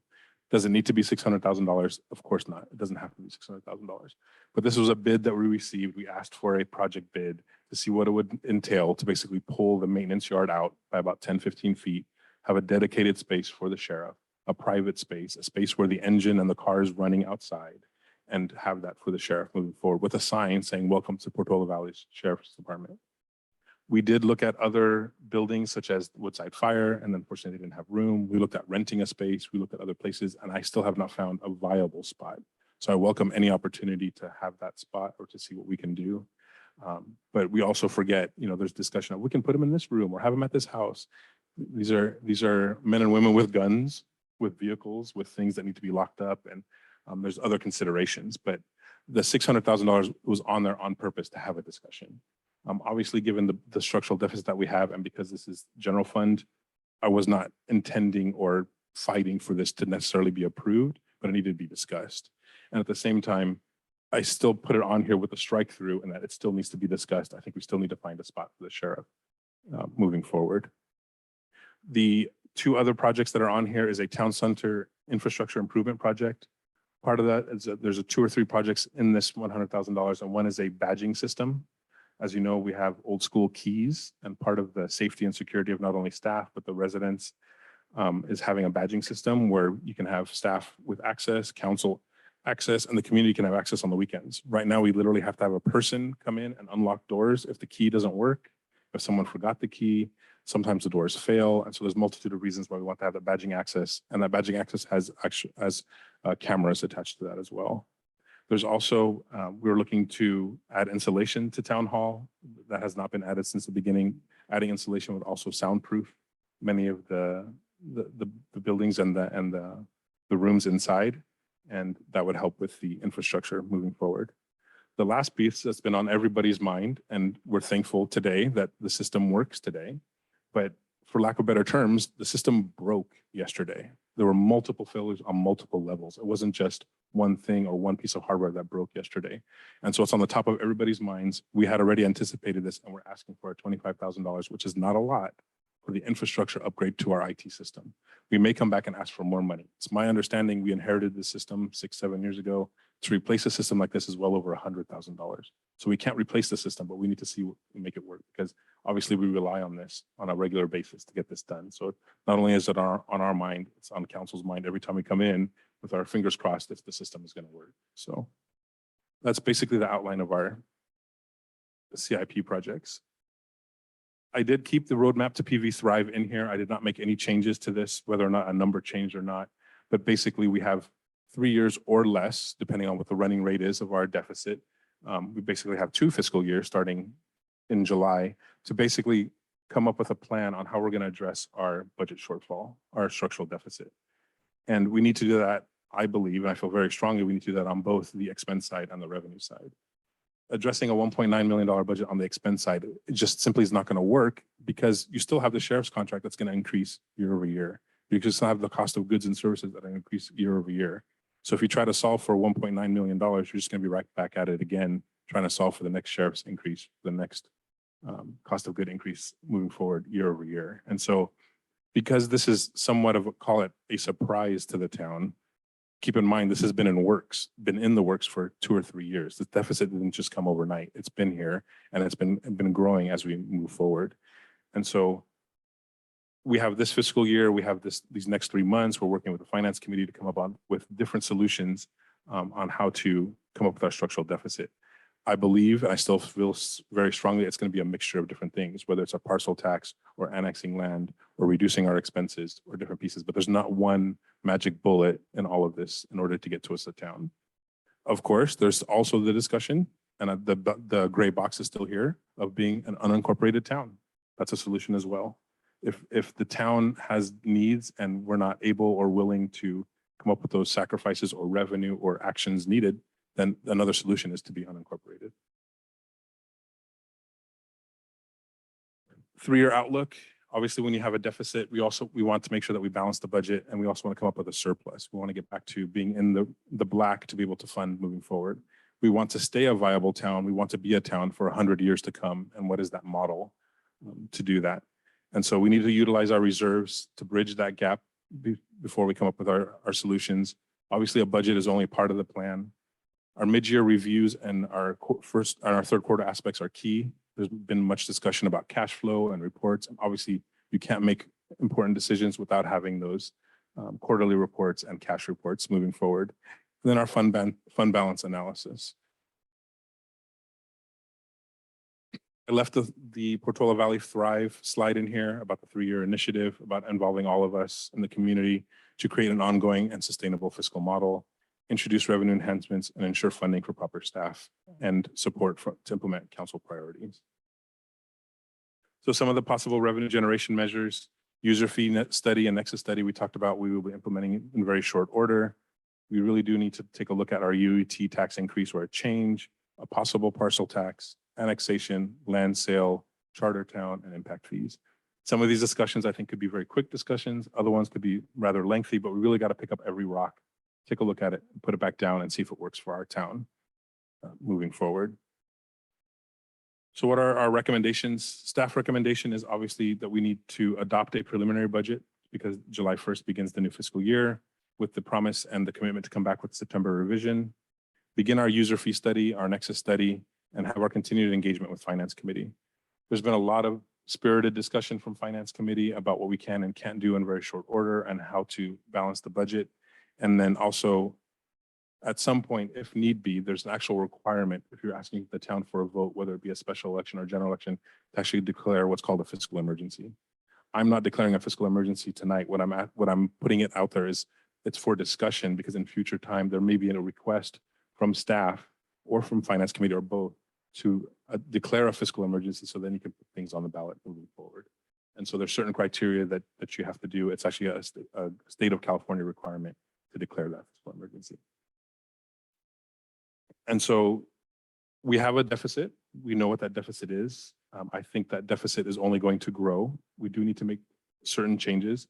Changes like the freezing of the assistant director and planning position, that's a $200,000 change. So today you could say our budget is 1.7, our projection is 1.7 million.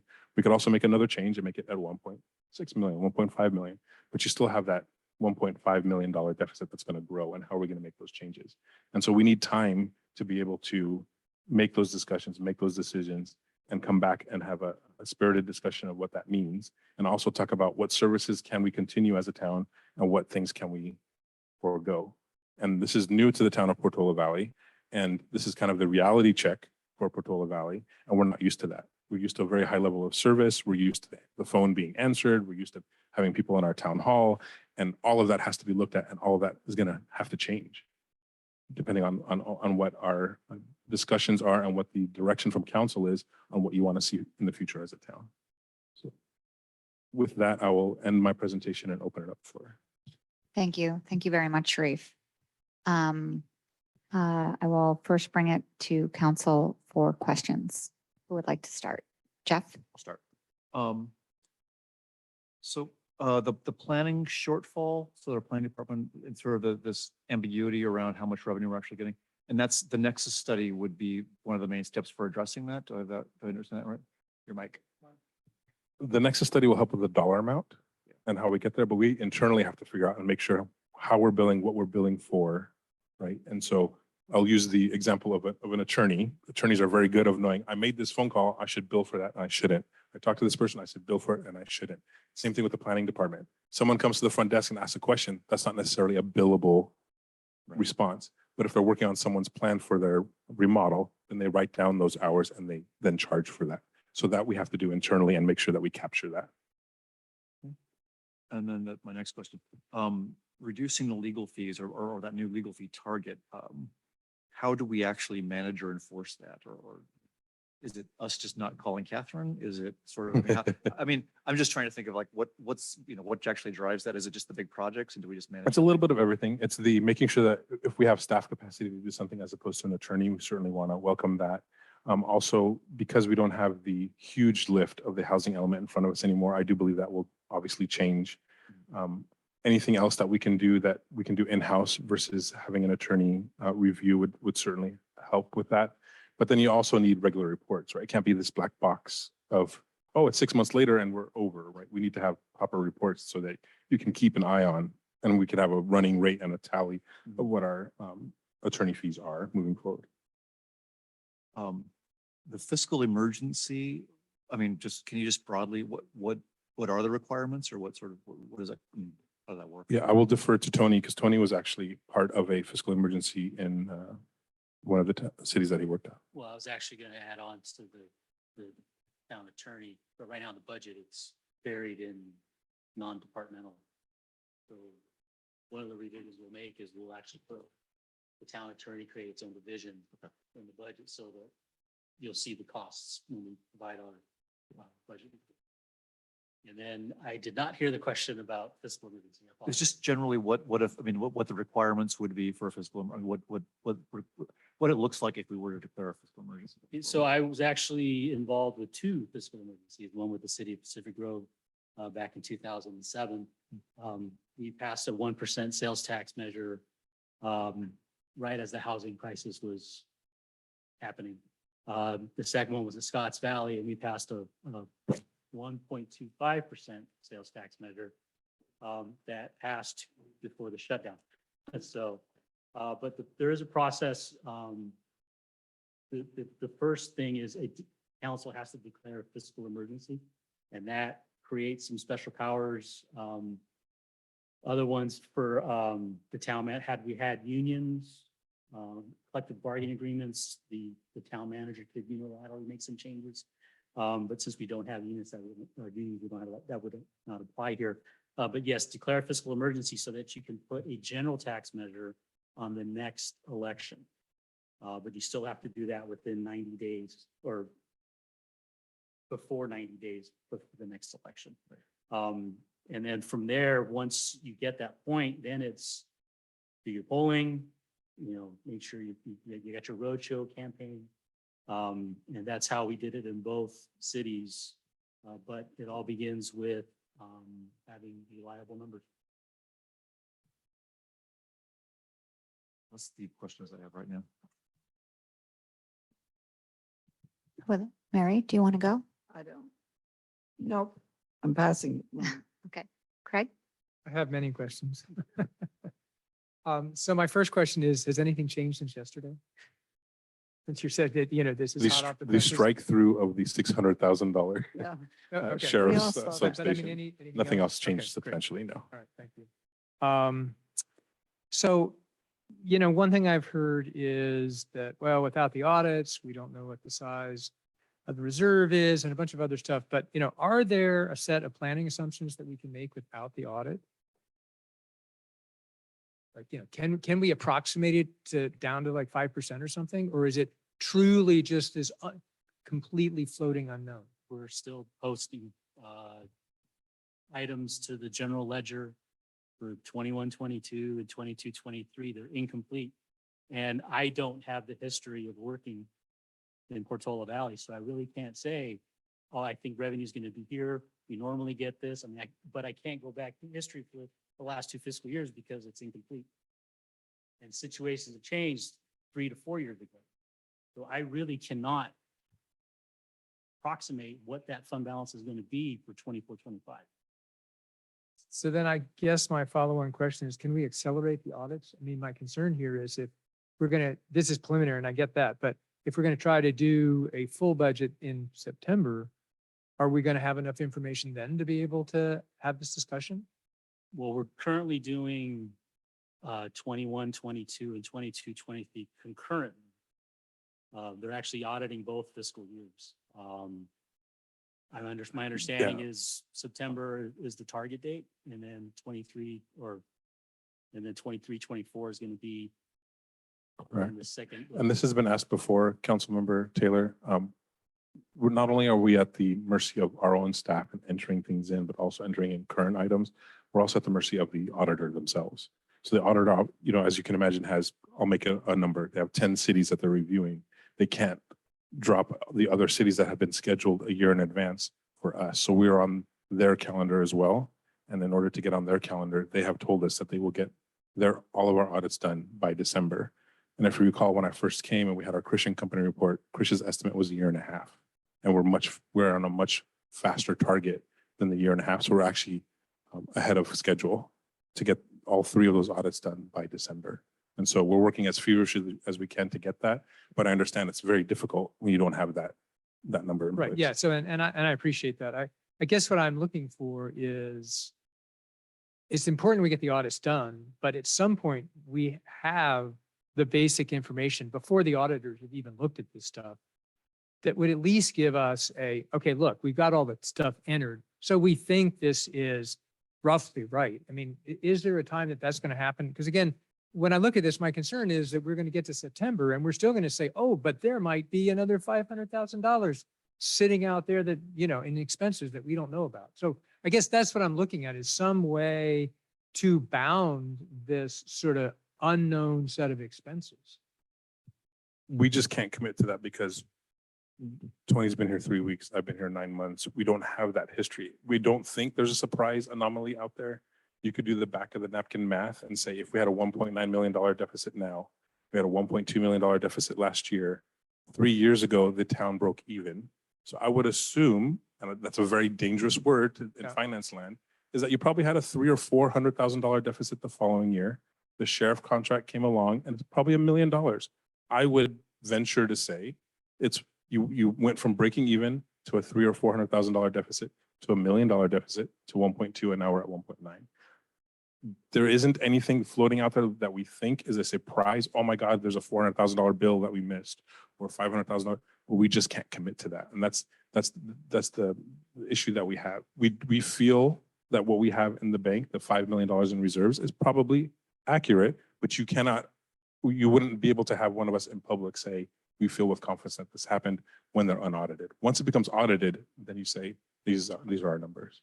And it really doesn't change the task at hand, because we're not going to wait until we run out of money. We have to make these changes now anyways. Sure. I guess it feels to me like there's a planning assumption that we can make here is we have $5 million in cash and that we think that's roughly right. And we could basically plan around that. Because I guess what my concern when I listen to this is we don't know. Like, I don't know how I, as an elected official, can deal with, we just don't know. I mean, I need something to be able to look at this and say, okay, I mean, there's something there. So anyway, let me leave it. Let me not get too much into discussion, but that's sort of the question is, it feels like we've got to come up with some planning assumptions. Next question is planning fees. Are we reimbursing planning fees from the housing fund?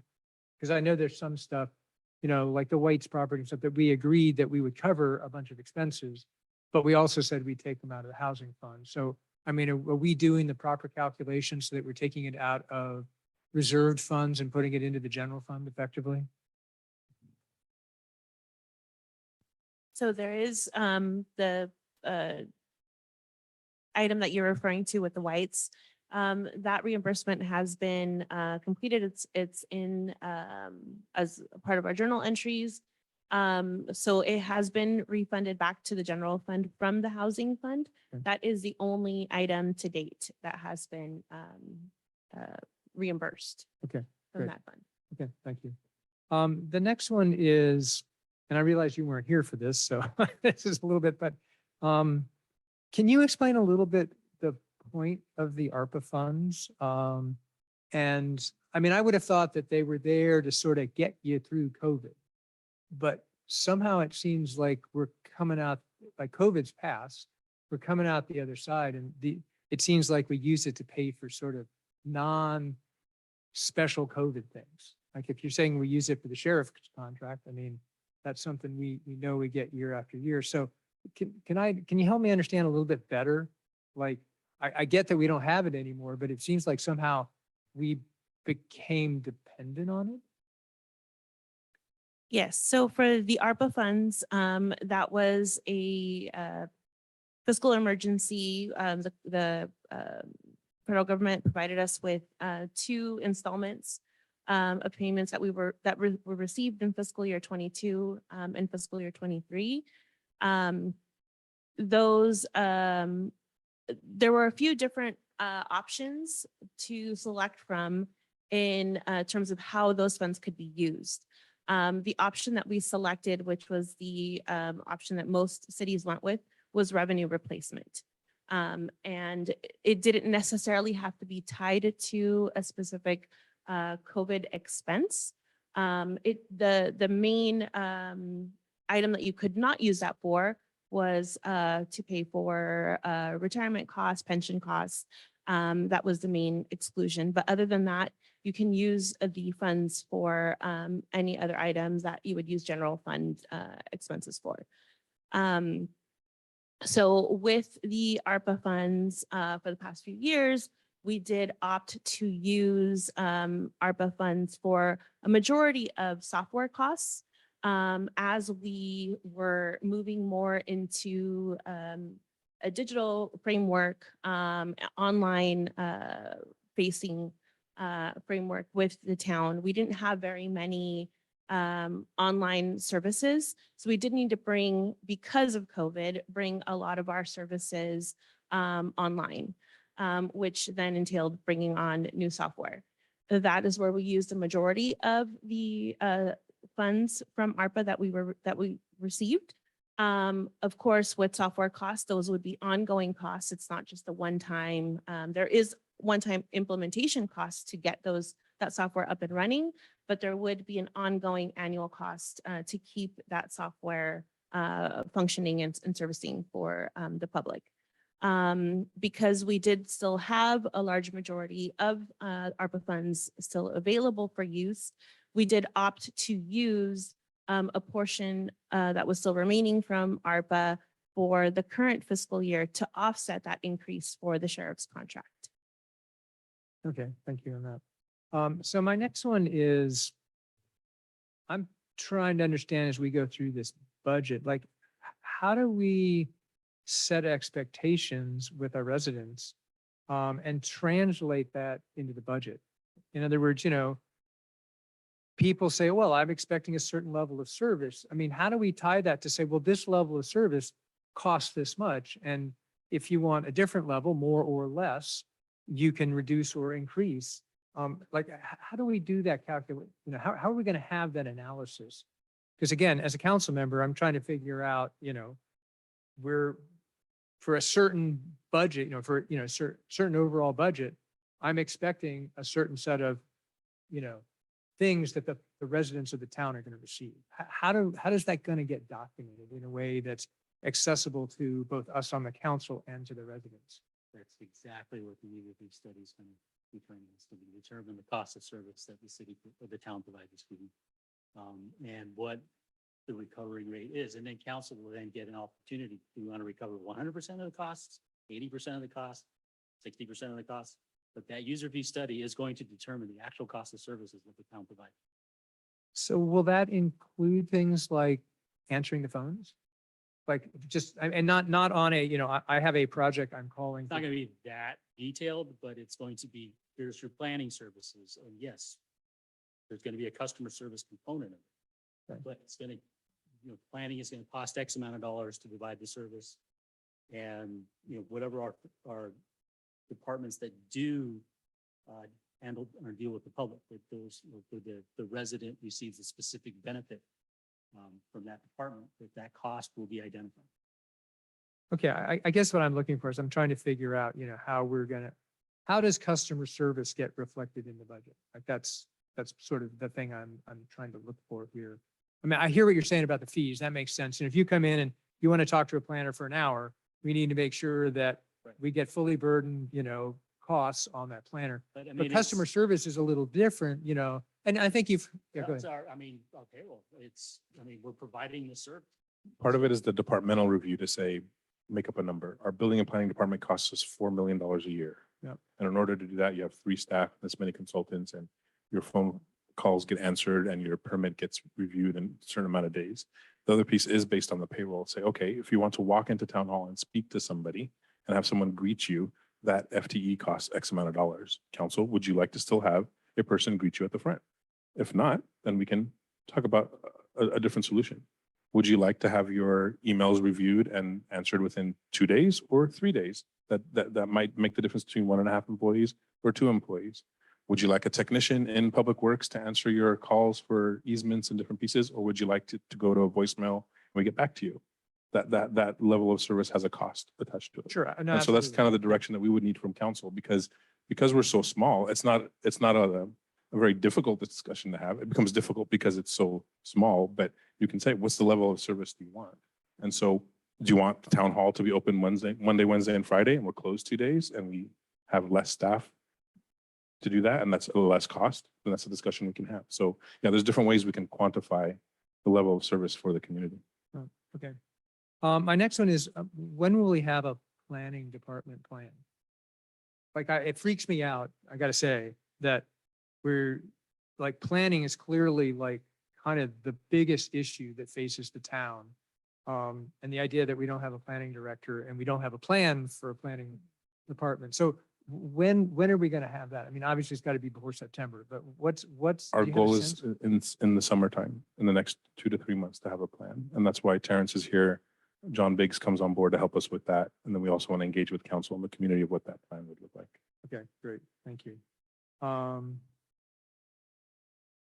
Do we have some rough idea of what kind of additional funds we're gonna get from the Nexus fee study? Like, are we gonna be able to approximate that? Are we gonna have it done before No. September? No, Okay, will we have it done before, Nexus is gonna be done before September?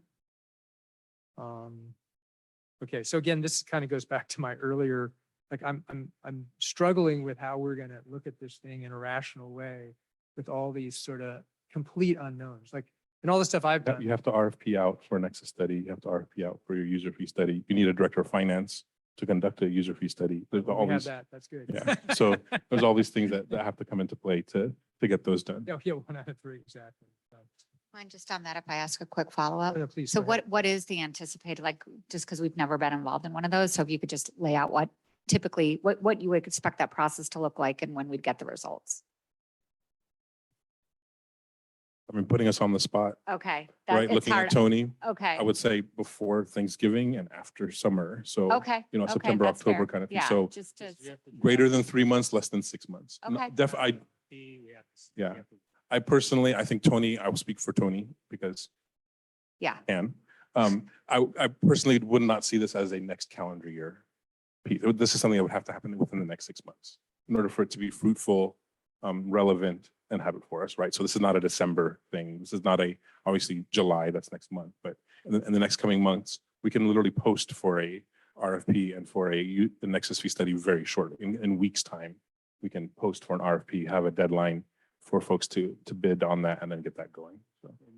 There'll be the usual suspects of consultants that do this. Sure, I mean, and that's why you hire you guys, because you know who these people are and you know who's good. So yeah, no, that's fine. My next question is sort of fair allocation of, our portion of property taxes. So what do we do?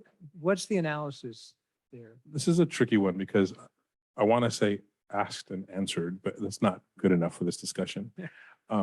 There's been multiple discussions on our property tax, and our property tax right now, all in, is about 7%. Yeah.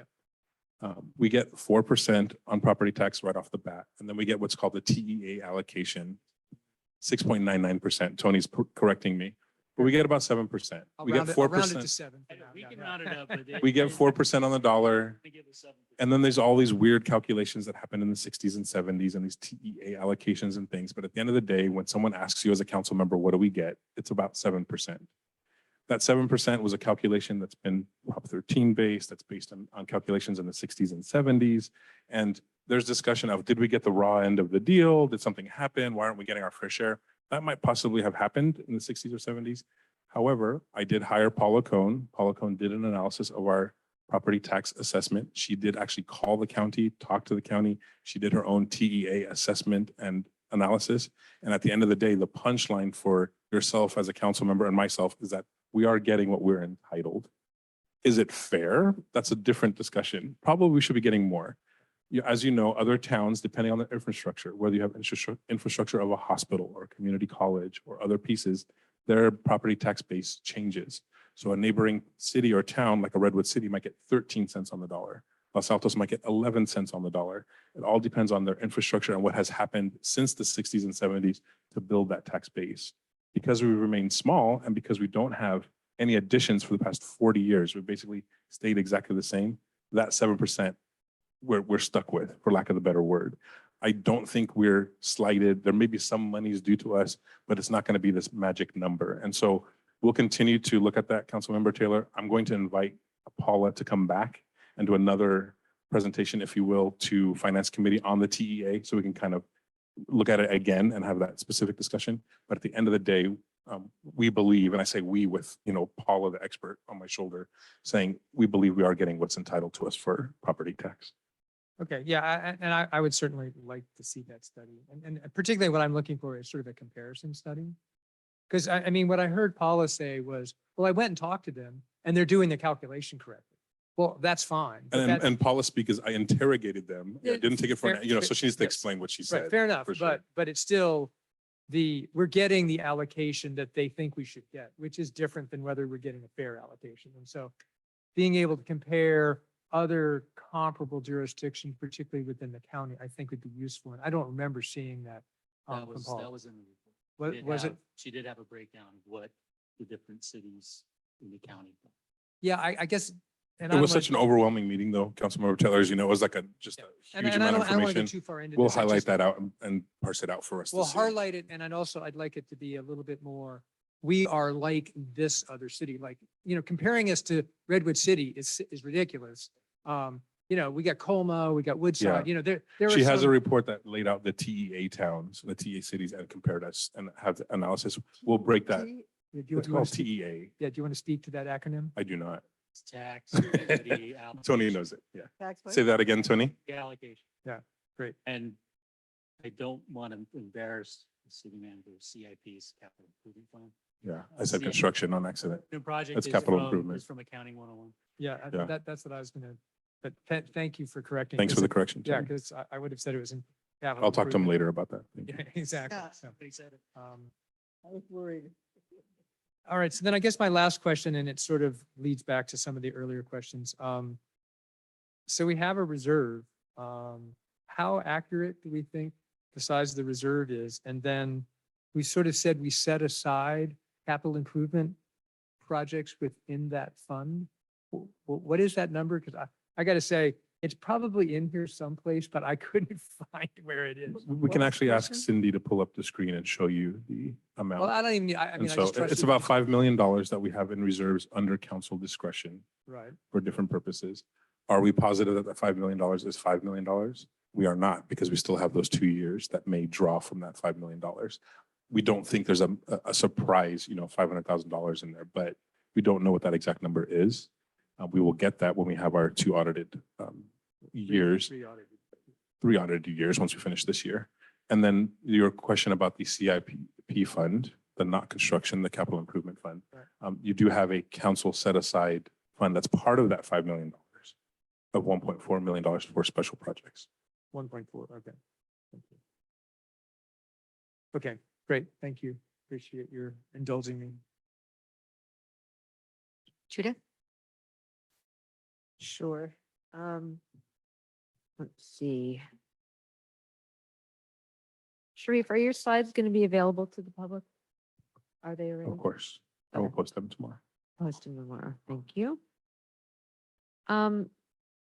I know the prior planning director provided some historical perspective by email.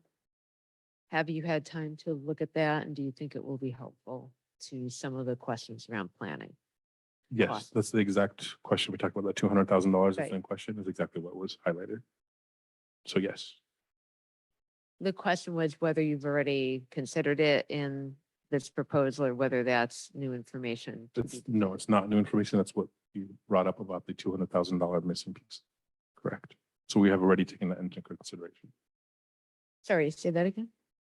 The email that you received today did not have any new information that we weren't aware of already in building Okay. the budget. Okay, thank you. All right. When you try and think about the legal fees, how much, I mean, I assume the process has been you working with Catherine to figure out what upcoming projects and budget it out. Is that a part of the process? What is the process? That hasn't been necessarily the process to that degree. It's basically on an as-needed basis.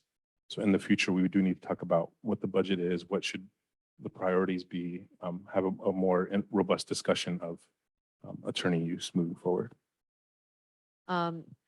Because when you describe it in the cover note, you say that this high amount of legal fees will need to be discussed and managed as the current structure cannot sustain this higher amount if it continues at the current rate. I'm a little confused by what you're saying there. I think it's just a fancy way of saying we can't afford $400,000 a year. Well, in we legal can fees. if we prioritize it, right? So how do we have that discussion and when is that appropriate? At council's discretion, you're welcome. We can talk about legal fees at any time. But in order to be fed into a final budget process in a meaningful way, what's the time At frame? the September revision. So we would talk about it in the next 3 months, and we would then come up with, say, this is our new model or approach to legal Okay. fees based on council feedback. Okay. All right. And the projects at town hall, the local improvements, the installation and the soundproofing. Tell me a little bit more about why that's a necessary piece. What, I haven't been aware of that, but I don't work there. So part of the projects, one was the badging access and basically turning our Mhm. old school keys into a card reader. So Mhm. all staff and council and other people accessing the building would have a card. Mhm. You would access that card. You can then turn off and on the card. Obviously, card readers have been around for 30 years. But also those card readers would be linked to a camera. So for security purposes, when someone swipes in, it also would take a video of folks entering in and out of the building. It would also prevent us from being locked out, or prevent us from, there are keys floating around all over town. right now, I don't with mean those to master interrupt, keys. but I think you might have misheard me. The installation was, and Yeah, you mentioned the soundproofing. two, I'm I sorry. wasn't Okay. quite sure, like, I'm asking about those. The 'cause installation, badging- yeah, the installation and soundproofing is because we're a certified lead building, it did not have proper or enough insulation, if you will. It does get very hot and very cold in the building. That's part of the insulation. We also have walls that are paper thin. We're not able to have meetings in our conference room because the discussions can be heard in different spots. The offices are not insulated as well. Any new office that we had put in the last year or two, those don't have insulation as well. So part of like killing two birds with one stone, if you will, would be adding insulation for the actual temperature of the building, but that also does soundproof some of these spots as well. And do you view those as here and now urgent? Is there flexibility and? There's certainly how much is- flexibility. It's urgent-ish, but to give you an example, Yeah. Tony's above me in town hall, and when he answers the phone, I can hear everything Yeah, he says. I've no And doubt. it becomes very distracting, and also we have, confidential calls that happen. If we're talking with council on certain things, the walls have ears, and it's just Yeah. something to be able to get that done. It's not an urgent matter, however, it would certainly support our operations to Okay. move forward. Okay. Trick question, does OpenGov ever work? Because I mean, honestly, It- Cindy, you've been telling us about a lot of these issues that you tried to work through. Yeah. Maybe you can just make a comment on have things improved or not? Like, it's not, I don't need a long answer. It's just where are OpenGov has we? been tough. It's been a tough system, Yeah. and it's kind of been a comedy of errors. So there's certain things that work well. You can see like the budget portal, for example, it works pretty well. It's a nice system. You can click on it and look at it. Yeah. And that's how OpenGov started, was open government, so that residents and folks can see Okay. it. So that part works. There are certain other modules that haven't worked and haven't worked since the very beginning.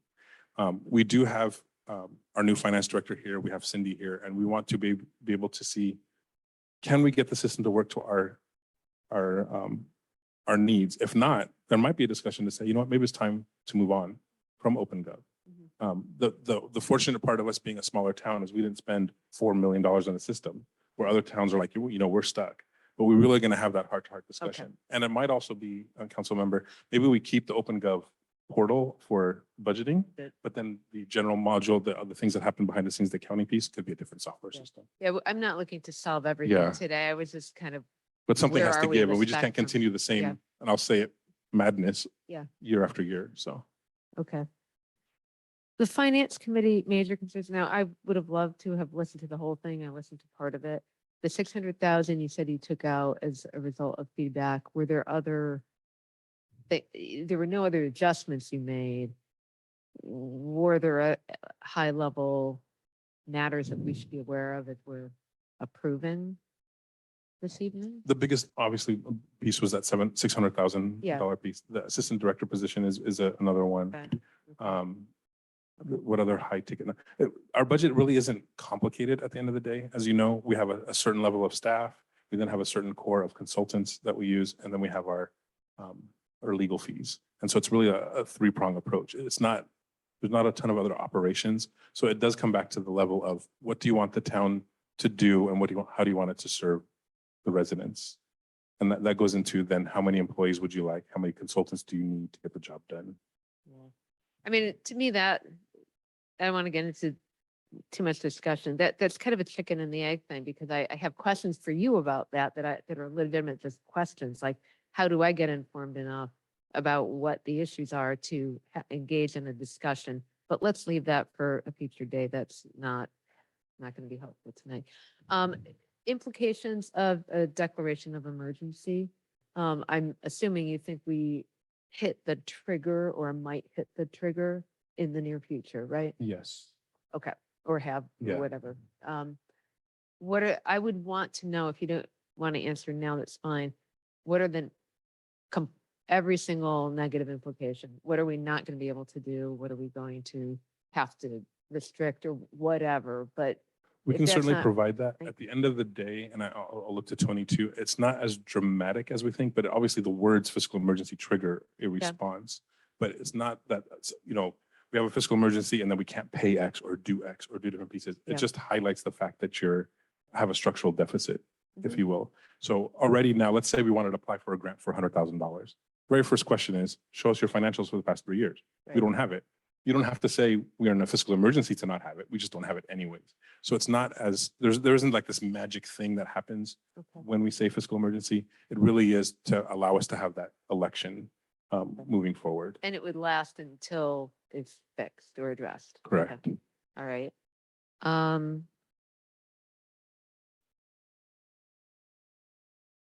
Okay, I think the rest of mine are comments more than anything, so I'm ready now. Let's see. I have a couple of easy questions and some hard questions. The first was this grant for sustainability that we just got. Does that go to open space restoration? How is open space restoration? We noticed that there's zero budgeted for open space restoration. Can we access part of that grant for that? That's one of my problems. And the other thing is trail maintenance. And people don't realize that there's we're in a unique situation. We have more trails than we do roads. And so it should be considered a major on the budget. It should be there someplace. I'm not seeing it necessarily, and I'm sure I'm not looking in the right place. But I think one of the great fears we all have right now is that we're losing our main trail person and the person who understands how they should be maintained and has the country feel. So open space and trails, I will throw back at for about the third time now, stable fees. Stable fees disappeared during all this and they've never been picked up again. I don't want to be spending extra money, but nobody is looking at where our stables are and collecting our fees. And both of those are very important functions and they actually paid for trails. They go into the trail maintenance. So just things that don't seem to be, as Brenda would say, we're losing kind of the small town. What we were here for is open space and we're here for trails and we're here to support nature and to restore our open spaces. And that's not coming through in this budget and it's not coming through in our planning structure and it's not coming through in a number of ways that I think we need to make sure we've looked at and beefed up. I mean, we just got to do it. So that's one thing. The other thing for me, my question about, it sounds like we do meet the criteria for a fiscal emergency. I would say that once all is said and done, that we will be meeting that criteria. It looks like Can I we just have. jump in to clarify this? So I want to make sure we're not getting ahead of ourselves. If we get to that point, and a resolution will come back to you for consideration and findings will need to be made. And I can't remember if it needs a supermajority vote or not. It has to be a supermajority Of who? of the council. Yeah, I was trying to couch my words. Because I mean, even talking about it triggers reporting requirement. It triggers what? Been talking about it outside of the discussion of actually declaring the fiscal emergency triggers obligation that we would have to report. So we have to couch our words very carefully when we're discussing it outside of the actual hearing to declare this. The message for tonight is we'll be coming at a future date Okay, regarding fiscal emergency. we can't talk about it. It's another, we can't talk about it. Okay. So, okay, so that answers like 3 of my questions right there. It seems like OpenGov is working here. For me, anyway. I think maybe people didn't realize that the link is there and for the first time, you just touch on it and there you go. You can find out everything you need to know. So I think, I hate to say it, but I was very pleasantly surprised by the budget, what we've done for the first time. Works very well. It wasn't working for me before, but I hope everybody in the audience has gone to the link and looked through it because it's there. Good question. So again, I've got to ask the question again about whether that grant can be used for open space restoration or not. We would have to look at the parameters of that, Councilmember Huffley, but we can get an answer for you. If that's Okay, that because can be looked it's at. not necessarily, yeah. And regarding your question about the stable fees, that is on our list for the user fee nexus fee study. But I have to wait until September to get even through this. I can charge you now, but I can, I'll just write a check. Okay. I think that is maybe all I can do under questions. Whoops, excuse me. Yeah, a lot has been asked already, so I just have a couple quick ones. I wanted to make sure there was clarity around the difference between the general fund and the CIP fund. If you could just kind of speak to that, because I'm worried a little bit is getting conflated here, and so yeah, you and I could think just that's clarify important. that. It's a very It's a- important tip. Right. The CIP fund is made up of general fund. So it is a general fund, it is general fund dollars that you designated to be CIP funds. Council at any time can redesignate that, call it something different, change it to something else. You can take it out completely, put it back into your savings account, move it for a different purpose, but it's council designated. And so those funds that are in the CIP fund are general fund dollars. So they're one and the same, they just happen to be the side. So I have a $5,000 savings account at home and I'm saving $3,000 for vacation. Mhm. That's my vacation fund, but it's still part of the 5,000. At any time, I can put it back because something broke, right? Or I want to use it to supplement something. So you still only have that $5,000. So you have $5 million in general fund reserves. That's your savings account of the town. Of that $5 million, 1.4 of it, council said, let's save that and let's use it for CIP. You can then name it, change it to anything else moving forward. Right. So, yeah, definitely. When we calculate the 60% reserve, does that calculate using the CIP? Like, is it the total reserve or is it the reserve minus the CIP? It's including. Okay, the thank you. Good question. Okay, so in other words, though, the 1.9 deficit, when you're trying to, basically that, as you said, the difference between last night and this morning, right now, the only thing that's in there that's effective in terms of that actual 1.9 is the assistant planning director. The 600,000 through the CIP is out of the reserves. Correct. Okay, so I just want to make sure It's everybody not it's not understands. an expense in the Right, operating budget. right. Correct. So I'll have The Sharice. $600,000 that was up for discussion, not necessarily adoption, but it was up for discussion, was not an expense in the operating budget. It was a separate expense that would come out of the Capital improvement. capital improvement. So it's not like it's 600 plus 200 Yeah. and we're saving. So I Yeah. just want to make sure everybody's aware of that. That's Yeah, it's a thank you. different fund. So thank you for clarifying that. The other thing that I haven't heard talked about is the I know this is a controversial issue, but we just need to discuss it.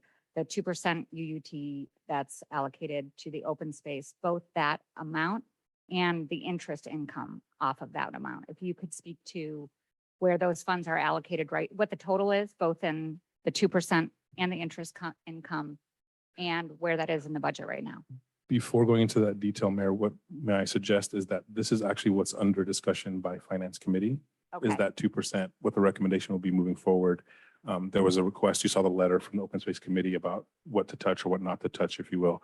All that discussion is going to be handled within Finance Committee in the coming months And to the, basically say, here's the recommendation Okay. of what we should do. Okay. There's a new nuance to the Open Space Committee and that it's gaining a lot of interest. Mhm. Maybe there's discussion to spend the interest and leave the principal. All those things will be discussed in the 3 in months. in the 3-month period. Okay. Yeah, absolutely. All right. That's why we purposely didn't talk about it today. Today, our focus was on general fund. Perfect. Thank you. And then last, riffing off of last night, I know one of, the recommendations at the end was really to look at scenario planning. And I guess given where we are right now, and I'm not meaning to put you on the spot, but, obviously, I think there was a lot of consensus around that being a great approach between now and when we get to the September revision.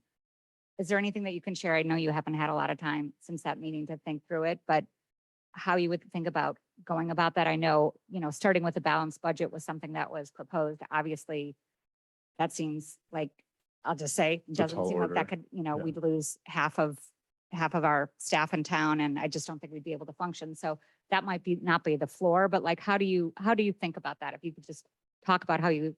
Yeah, Sure. we talked about it as staff, and I know the recommendation last night was to balance the budget, but on all expense side, to see what it would take to break even by eliminating $1.8 million in expenses.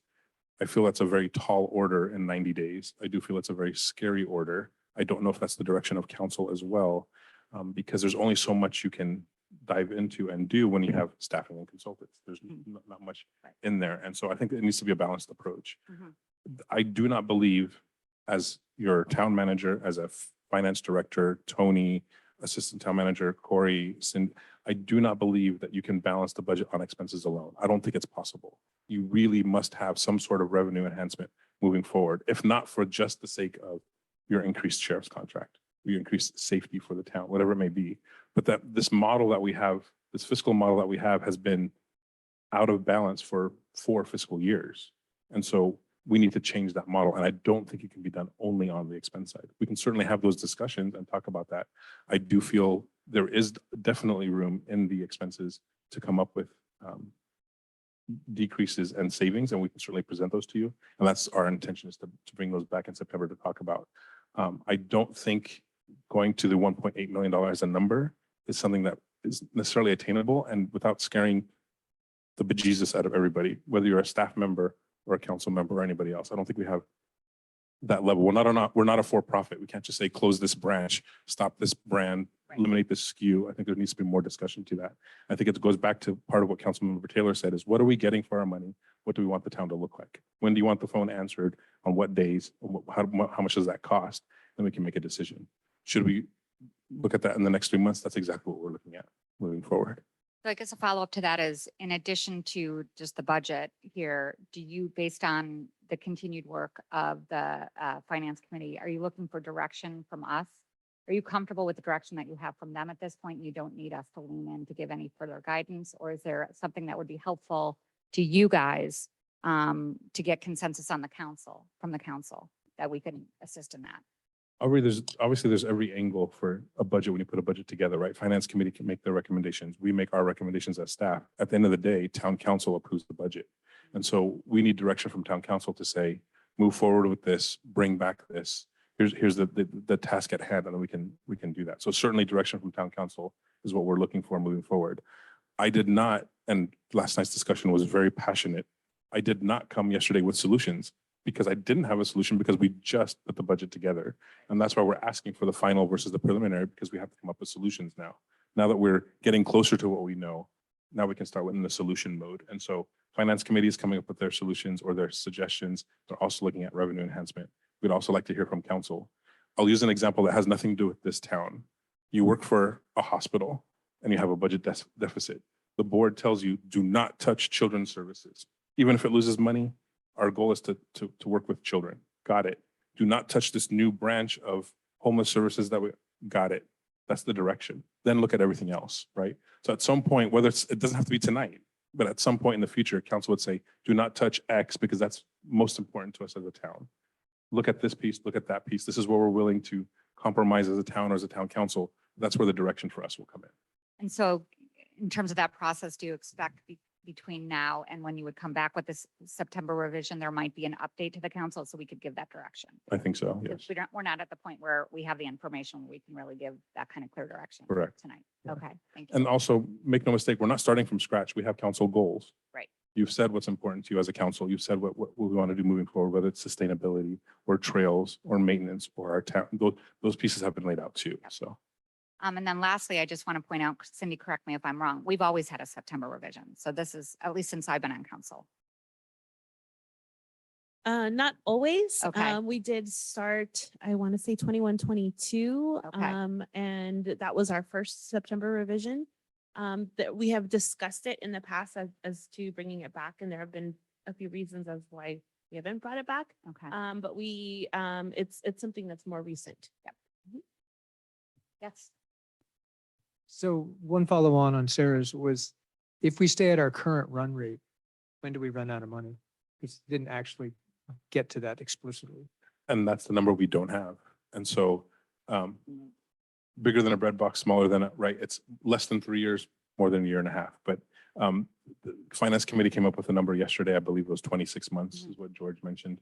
It's between 26 and 30 months, definitely less than 3 years. If we were to make no action, that's not what the message we're saying today. We're not saying we're not taking any action. But yes, time is of the essence. You could start a deficit calendar. You could say our running rate is $150,000, $200,000 a month that we're out of balance, if you will. And so time is of the essence to get this done. I just wanted everybody to hear that explicitly. Thank you. Yeah, thank you. I have one more question from the weeds. What is the advantage of having our own car as a town, an extra car? Is it, can't you pay people per mile when they're on company work? We've always had a pool car, Mary. It's for ease of use. It's also for liability. It's for protection. It's for privacy of staff not using their own vehicle when they're doing an inspection or rolling into town on different business events. And so there's multitude of reasons why you have a pool car for the town when conducting meetings or site visits or different pieces. So it would replace the Leaf. It's replacing and for if and when the Leaf goes kaput. Because right now on a full charge, like I mentioned, it has like 60 miles and it's just, at some point, it's just not going to charge anymore. And that's why we're asking for a used car. We're not asking for anything fancy, if you will. We're just trying to replace what we have. But you would replace it. Yes. Okay, thank you. Okay.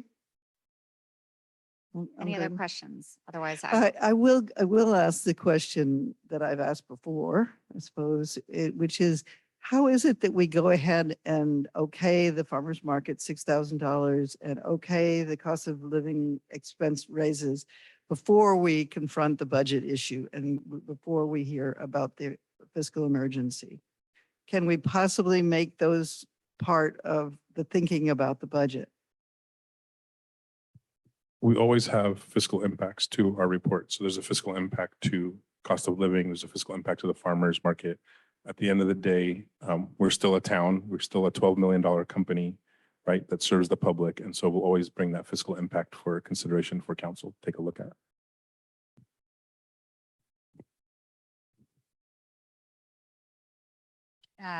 I'm going to assume no more questions and I will move on to taking public comment on this.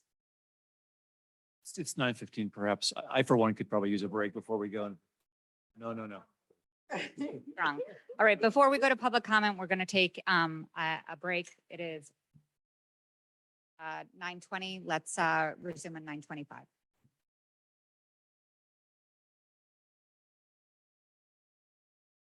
All right, guys, it's 9:25. 9:25, so we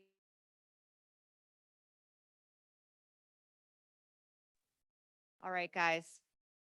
9:25, we're calling the meeting back to order and we will start with public comment on this agenda item. Are there any hands raised in the schoolhouse? One, come on up, Mr. Adams.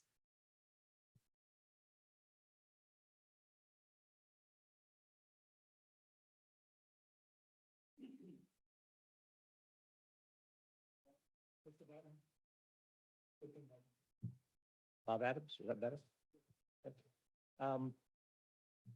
I've spent, I think I've seen all you guys many times, and I've spent a lot of time, and I've learned a lot about HE and HCD and all these things that having to do with the housing element, and thank goodness that we got through that tonight, so I appreciate what you've done. And now you've given me all this new stuff, and so I don't know what the Nexus study is. I don't know what the UUC is. I assume that's utility tax, but I don't know. Mine are more questions than anything. So one, would you help us out with what the Nexus study is and what it does? What UCC is and how much that provides to us? The financial reserve, is the financial reserve the general reserve, and is that separate from the housing reserve? Because we have a housing of about 4.6 million, I think it is, that's a separate number. So that's okay, that's a segregated account. Okay. And my last one is, if you have a parcel tax, would this be part of a general election? Would it happen this year? And how would it get paid for? If it's part of the general election, I assume that it's not nearly as expensive as if you have a separate individual special tax, special election. Those are my questions. Thank you. Thank you, Bob. Any other hands raised in the schoolhouse? Okay. No problem. First hand, one more here in the schoolhouse. Up to the podium, please. So, yeah, that's the way the people on Zoom can hear you. Hi, okay, so this is all over my head. Obviously, I didn't come here to listen, but this is flabbergasting to learn about this budget. But is, just out of curiosity, is Howard being let go for budget reason? Because then you also mentioned about you're going to be reorganizing Public Works and be hiring an engineer. I didn't get the name of the title of the position, but I don't know why the public isn't being told what's going on. I mean, I know it's probably a private issue, but is budget reasons one of the reasons why Howard is going? So this isn't a Q&A, so unfortunately we Oh, can I listen to see. your, yeah, that's why we're not saying anything. You I'm can just make your curious. public comment. You have 3 minutes and Okay, yes. okay, I'm sorry. So I just was curious, and then it sounds like there's going to be a new title for Public Works Director, and I just was curious, is it going to be the same sort of job, or is it going to be different, expectations for that position than what was here before? Okay, that's all. Thank you. Christy Corley. Oh, sorry. I thought you were getting up. I apologize. I'm confused. Greg Franklin. Hey, I want to make a really strong recommendation for cash flow analysis. You'll see it in that memo I wrote, and that was in the wake of a very good finance committee meeting yesterday, which I thought was extremely promising. You've got enormous new talent on that, and I thought that was one of the best committee meetings that I've, had the opportunity to listen to. So to Craig's point, I mean, many of us have been in the private sector. Look, there's hundreds and thousands of companies that have made annual budgets without an audit, right? I mean, really, this is Silicon Valley. There's hundreds and thousands of companies across the world that are capable of making an annual budget before the fiscal year ends without an audit. So I'm really confused and don't understand why we can't do this. And this comes back to cash flow analysis. We have monthly cash balances that we can look back for the last 12 months and see what happened to our cash flow. And we can track, because your warrant list provides roughly 25 entries every council meeting. So there's twice a month. So we have 50 entries. So multiply that by 12, you get 700 entries. I mean, somebody can do this analysis in probably 2 or 3 days, right?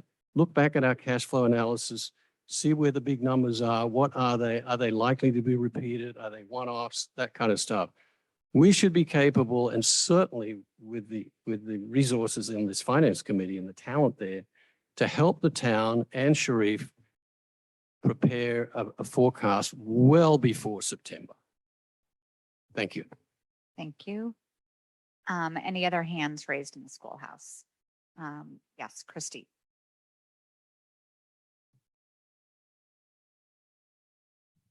I'm going to repeat a question that I heard last night at the finance meeting is what is the total cost of the housing element? And that being staff, consultants, and legal. Are we in this predicament because that number exceeds $1 million, for example? I just think that the public needs to know what this housing element cost the town. And I get frustrated because the town clerk keeps changing, and that's part of the Brown Act. And I need to know who the town clerk is at all times. So today I was calling at 1:30, calling at 2:30, never got a response. I thought it was Diego. I'm leaving a message with Diego. Turns out it's the assistant manager. So, and I didn't know to call her. And if it had been on the phone answering machine that he's not in this week and that I'm supposed to go to this person, then I would have gone to that person and tried to get the answer as to why my letter was not posted as a public comment. So that's my, the clerk is really important to the public. Please let us know. Christy, that if this is on the budget, public comment on the budget. Well, a This person agenda is item. in the budget. Okay, then you were saying the planning director Biggs is coming back for special projects in July.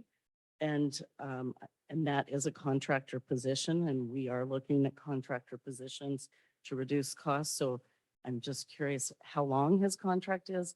Did the public see the contract? What are we looking at with another contract with Mr. Biggs? And then are we bringing in revenues from our land rents that have not been renegotiated in 10 years?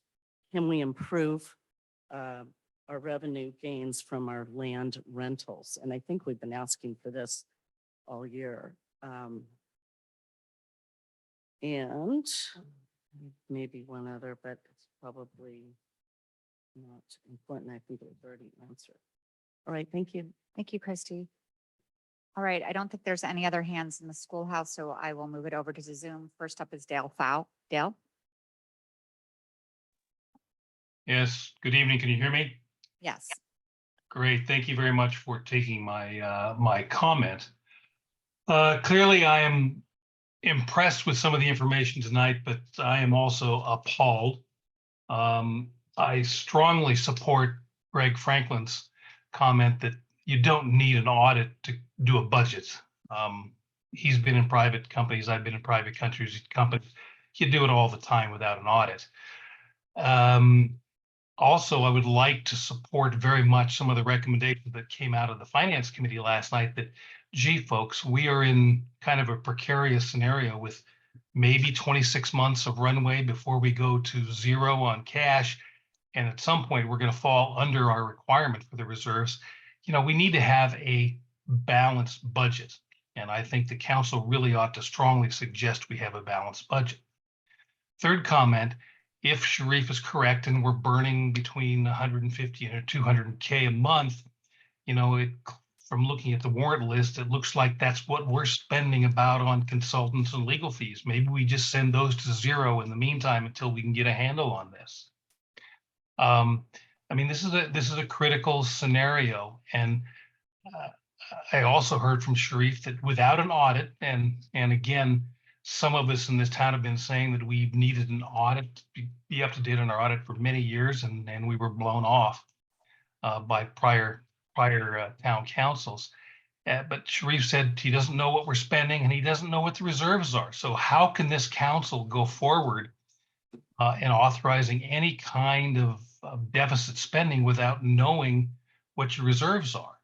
So again, let's put a balanced budget out there, or force a balanced budget, make the hard choices, and then try and figure out a revenue enhancement. Because I, for one, will not support any revenue enhancement until I see this town, this staff, this town council have some backbone and stand up for getting things correct. Thanks.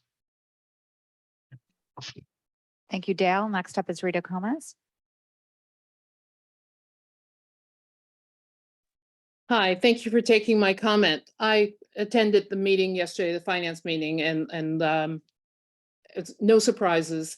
there have been several residents that have been raising the alarm on the town's finances for many years and going on deaf ears. And there's been lots of contention concerning the COVID dollars, which is not very clear. Even 10K of that was given and approved by the previous town council as a bonus for our previous town manager. And how much would an election cost the residents? No one's talking about that. They're talking about, oh, we can do parcel tax. Oh, we can do extra taxes on the residents. But the residents in the end are paying actually for that. You know, it's not just a, oh, am I going to pick the blue ice cream or the yellow ice cream? There's a real cost associated with this. And if we don't have town staff to run it, then we'd have to also then bring in consultants, more consultants to do it, to spend more money that we don't have. And why are there so many new contracts that are being signed that are not in the budget, not in the previous budget? And where can we find that? Can we find that in open.gov? And I believe open.gov costs the town over $400,000. And that's a product that needs to be used, or perhaps we can then resell it or something. And did we get more money back from trying to find a planning director? Do we have any dollars? Did we hire a headhunter for that particular job? And are we getting money back? There seem to be a couple of other positions in the past that we did not get money back for those hires. And so if we're going to be hiring people and then they're no longer going to be here, you know, did we get exit interviews from all these different people? You know, how are we recouping some of this money? Because we just can't get it back. And it doesn't seem like where's the credits? On the warrant list tonight was money that was paid for the Stanford Wedge, but then there's no balance saying that we're getting that money back from anyone. You know, I can only imagine what the town's credit rating is now. What would an emergency declaration do to what's left of our credit rating? And what would that mean to us in the future, trying to get grants, trying to get loans to pull out of this hole? We've all seen what happened to Orange County years ago, and it took them forever to pull out of that. I'd say that we need to submit a balanced budget and reduce new contracts and halt the projects that bleed money. I'm a knitter. I will knit some sweaters for the town staff. Thank you very much. Thank you, Rita. Next up is Nan Shostak. Hi, can you hear me? Yes, yes, we can hear you. Okay, great, thanks. Yeah, good evening, council members and Manager Ettman. Having watched the recording of yesterday's Finance Committee meeting, I'm extremely concerned about the state of our finances, like a lot of people here tonight. I have a general comment and won't comment on individual budget items. My suggestion is for us all, council, staff, and residents, to think of our town government as a startup company instead of a bureaucratic governmental organization. Many, many people in this community have had experience with startups and understanding that operating with a lean, mean, and flexible mind frame is sometimes the only way to survive as an entity. Clearly, the days of ever higher budgets, automatically increasing salaries and adding more and more staff are over. We need to slash expenses. Manager Ettman, you've suggested several possibilities to enhance revenue to eliminate annual deficits. All of these should be carefully considered, not just what I consider the easiest bureaucratic approach of first raising taxes. Maybe there are still other possibilities to increase revenue. If we're creative and persistent, finding the right solution to eliminate the structural deficit shouldn't take too long. I'd like to think optimistically about our community's future. There's been a lot of dissension and finger pointing, but we're all in the same boat. If we all row together, we can win. For now, staff may have to wear multiple hats, and residents may have to put up with fewer or slower services. Fees may need to be raised beyond the current proposals. All expenses will have to be scrutinized and the audits completed as soon as possible. The audits due, now 3 of them, are critical. I hope they can all be finished well before December. If we're short on skilled human resources to do any of the work, I urge you all, council and town manager, to call on talented, qualified residents to pitch in to help our staff during the current difficult times. As you consider the proposed budget now and the final budget in September, think startup. Thank you for your time. Thank you, Nan. Next up is Karen Vatra. Karen? Hi, I agree in general with the sentiments I just heard, but I wanted to bring up something else. When I'm thinking about saving money, it's so important to save money in the beginning. If we can save money in the next 3 months before we have the final budget, that's money that we haven't spent. And it's going to be painful, but it's okay if the front desk isn't open every day. I mean, there are just things that we're just going to have to live with. And I think if we start now and we be as cheap as we can in various areas, I mean, I'm willing to give up the chipper program, you know, and there's at least temporarily, maybe not permanently, but I'm just, we got to think about everything and think in a really inexpensive mindset. And then if we do that and we all pitch in together, as Nan so eloquently stated, that we can come out and just be somewhere that we could even ask for the residents to pay for some additional fees. So I'm supporting the idea of a balanced budget, maybe not completely balanced immediately, but as balanced as we can be. Thank you. Thank you, Karen. Next up is Leslie Crease. Hi, it's Leslie. Thank you for taking my call. I'd like to echo the sentiments that we've heard in this segment from residents. We as residents need to learn to live within our means and live within our income and what we have. I also agree with the fact that we need a budget, and a budget isn't tied to having an audit. Those audits need to get done for a variety of reasons, including, you know, making more federal grants available to us. Usually your town has to be up to date for those. But that said, they're not tied at the hip to each other, as Dale says. And so we need to go forward with a livable budget. My other question is, as we're budgeting, is that as a nation, we're in a bit of a new time. We're in an inflationary cycle that's new to a lot of people. And fees are going to go up and our expenses are going to go up. And is that going to be taken into account in the budgeting process? Because I think you'll see a growth in all of these fees, from consultants to services to whatever, over the next 24, 36 months. Anyways, thank you very much. And thank you for everybody's hard work. Thank you. I think that is the last hand raised, so I will close oral communications and bring it back to council for discussion. Who would like to start?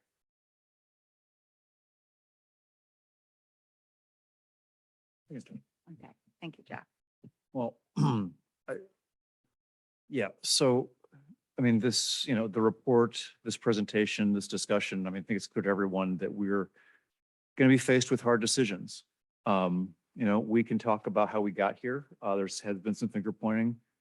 You can, you know, George spoke and said you could blame him. You can blame me too. I've been here for this time. You know, I've done what I could. I could have done more. None of that's going to solve the problem. Question is what we do next. This isn't a bookkeeping or accounting problem. This is structural. This is, our expenses have risen very rapidly. A lot of that is labor costs for various things, especially the sheriff's contract. That's not going to change. A lot of our expenses are growing faster than our revenue right now, and that is the ultimate problem. So we can't slash our way out of this because, you know, there's no end to that. And you know, a balanced budget right now, I think would probably mean would probably mean firing several people, and I don't think that's a step we want to take lightly. I think we need to think about this in terms of cutting what we can and living with some deficits in the short term and thinking about what sources, because we're going to need some sort of sustainable growing form of revenue to meet what are going to be continually growing finances. The expense growth is not going away. I want to point out that the part of the reason the sheriff's contract rose so sharply is that we negotiated a 5-year contract in 2018 instead of a 3-year contract, which, for example, Woodside did. That probably saved us almost $500,000 in growth in the last 2 years of that contract. That 5-year contract, which Jeremy Dennis negotiated along with Sharif's efforts with the county, have saved us well over $1 million, which puts us in several more months of runtime before it. So that I want people to remember that. The housing element did cost a lot of money. It cost us probably over $1 million. And it's, the housing element is one of several obligations the state has pushed forward on us. They're overwhelming us. We do have to talk to the state about that, but the reality is most of these aren't going away. Some of these expenses are not going away. We're going to have to come up with new and creative ways to pay for them. We're not the only ones doing this. Menlo Park is tonight is discussing an $800,000 deficit. It's not unique to us. We can talk about balancing on paper, but that's going to be serious changes in the service we're used to. Someone's not going to answer the phone. We, as a community, have to decide what changes, what cuts in service we're willing to live with. That's not an easy conversation. People complain about the delays they get when their projects get reviewed at planning. That might get worse. Are we willing to live with that? People complain about not getting calls returned. Well, that's going to get worse if we cut enough positions. Again, hard choices. We can't have everything we want. Question is going to be what we want and what we're willing to do, both to cut and also to basically raise to meet this. So I don't really think I'm not supportive of a balanced budget at this time. I think we should be thinking about what we can cut, but I think in September, we should probably look at a scenario of a balanced budget just so we see how sort of scary that might be. But we also need to look at the other alternatives, what we can cut and what we can raise in the long run. And just, it's going to be complicated, and we've got several more probably meetings to discuss this, but that's my thoughts at the moment. Thank you, Jeff. Well, I fully support a balanced budget. It makes 100% sense that we only spend what we can afford. And not being one who's very good at that, I would say I feel the pain that we're all experiencing. It's just too easy to say, I need this assistant or that assistant, or we need to look good in this particular area, or we need to look good in that other area. I would do a whole lot. I think we've talked about cutting the projected deficit in half. Yes, that's very reasonable. That seems like literally a agreement of some sort. I don't think it's going to be comfortable, but the things that could make it much more comfortable would be things like shared services with Woodside, playing to their strengths at the same time that when we have weaknesses, and that vice versa. If we have a strength, we can compensate for their weakness. I know that that community is very open to this right now, and we've always hesitated because we're unique. We are unique, and we hope to remain unique, but we also are needy. And I think we need to get out there and look at all of our alternatives, not just unincorporating, not just joining it, but think about maybe other kinds of arrangements we can make to provide services. So we can't let our pride get in the way of solving these problems. I think that's it at the moment. So I guess because the balanced budget is something that's being talked about, I just want to, and you said you were in favor of that. I mean, Well, of course do you I am. know what that, I feel like we don't have the information to know what that No, I means. mean, I'm- So when I'm you're saying for you're it. in favor, but, I'm for it in theory. I just know it's not going to happen. okay, I just That's- wanted to, like, That's that, my clarification. Okay, and that's a big my difference. honest response is it's not going to happen. But it's got to be the goal. And Okay, it's got to be the goal, starting today. Okay. Who would like to go next? Want to go? So let me start, just to answer a couple of questions from the public. So UUT, user utility tax. So it's basically something that's on our cable phone, and it's 6% now, 4 to open space and, 2 to open space and 4 to the town. Is that right? 5.5 for the town. 5.5, okay, yeah. So, but anyways, that's UUT. Nexus is a study, it was mentioned, it's been mentioned in a couple of different meetings, where you go through and you analyze all your costs to properly determine what fees you should be charging. Is that a reasonable summary of that? And then the cost of a special election, just roughly, I think people are like, oh my God, this must be super expensive. And my understanding is, it's not free, but it's not that expensive. What, do you know roughly what that number In is? my experience, a general election cost is around $30,000. A special election, I would say maybe $50,000. Okay, You try to piggyback on other jurisdictions and you lower your costs if you do that. Say Woodside has an election. Sure. and You try to do that. And so it is a cost, it is a Yeah. significant, but at the Yeah. same time, it's not. but it's in the order of 30 to 50, not tens of 100. thousands Yeah, per- yeah, it's tens of thousands, not hundreds of thousands. And then the last one is roughly what do we pay for OpenGov? Do you know? It's definitely not the number that was yeah, I know it quoted wasn't- earlier. So yeah, it thank you for wasn't bringing 400. that up. Yeah, so that's, I just want to kind of get the public record straight. Check.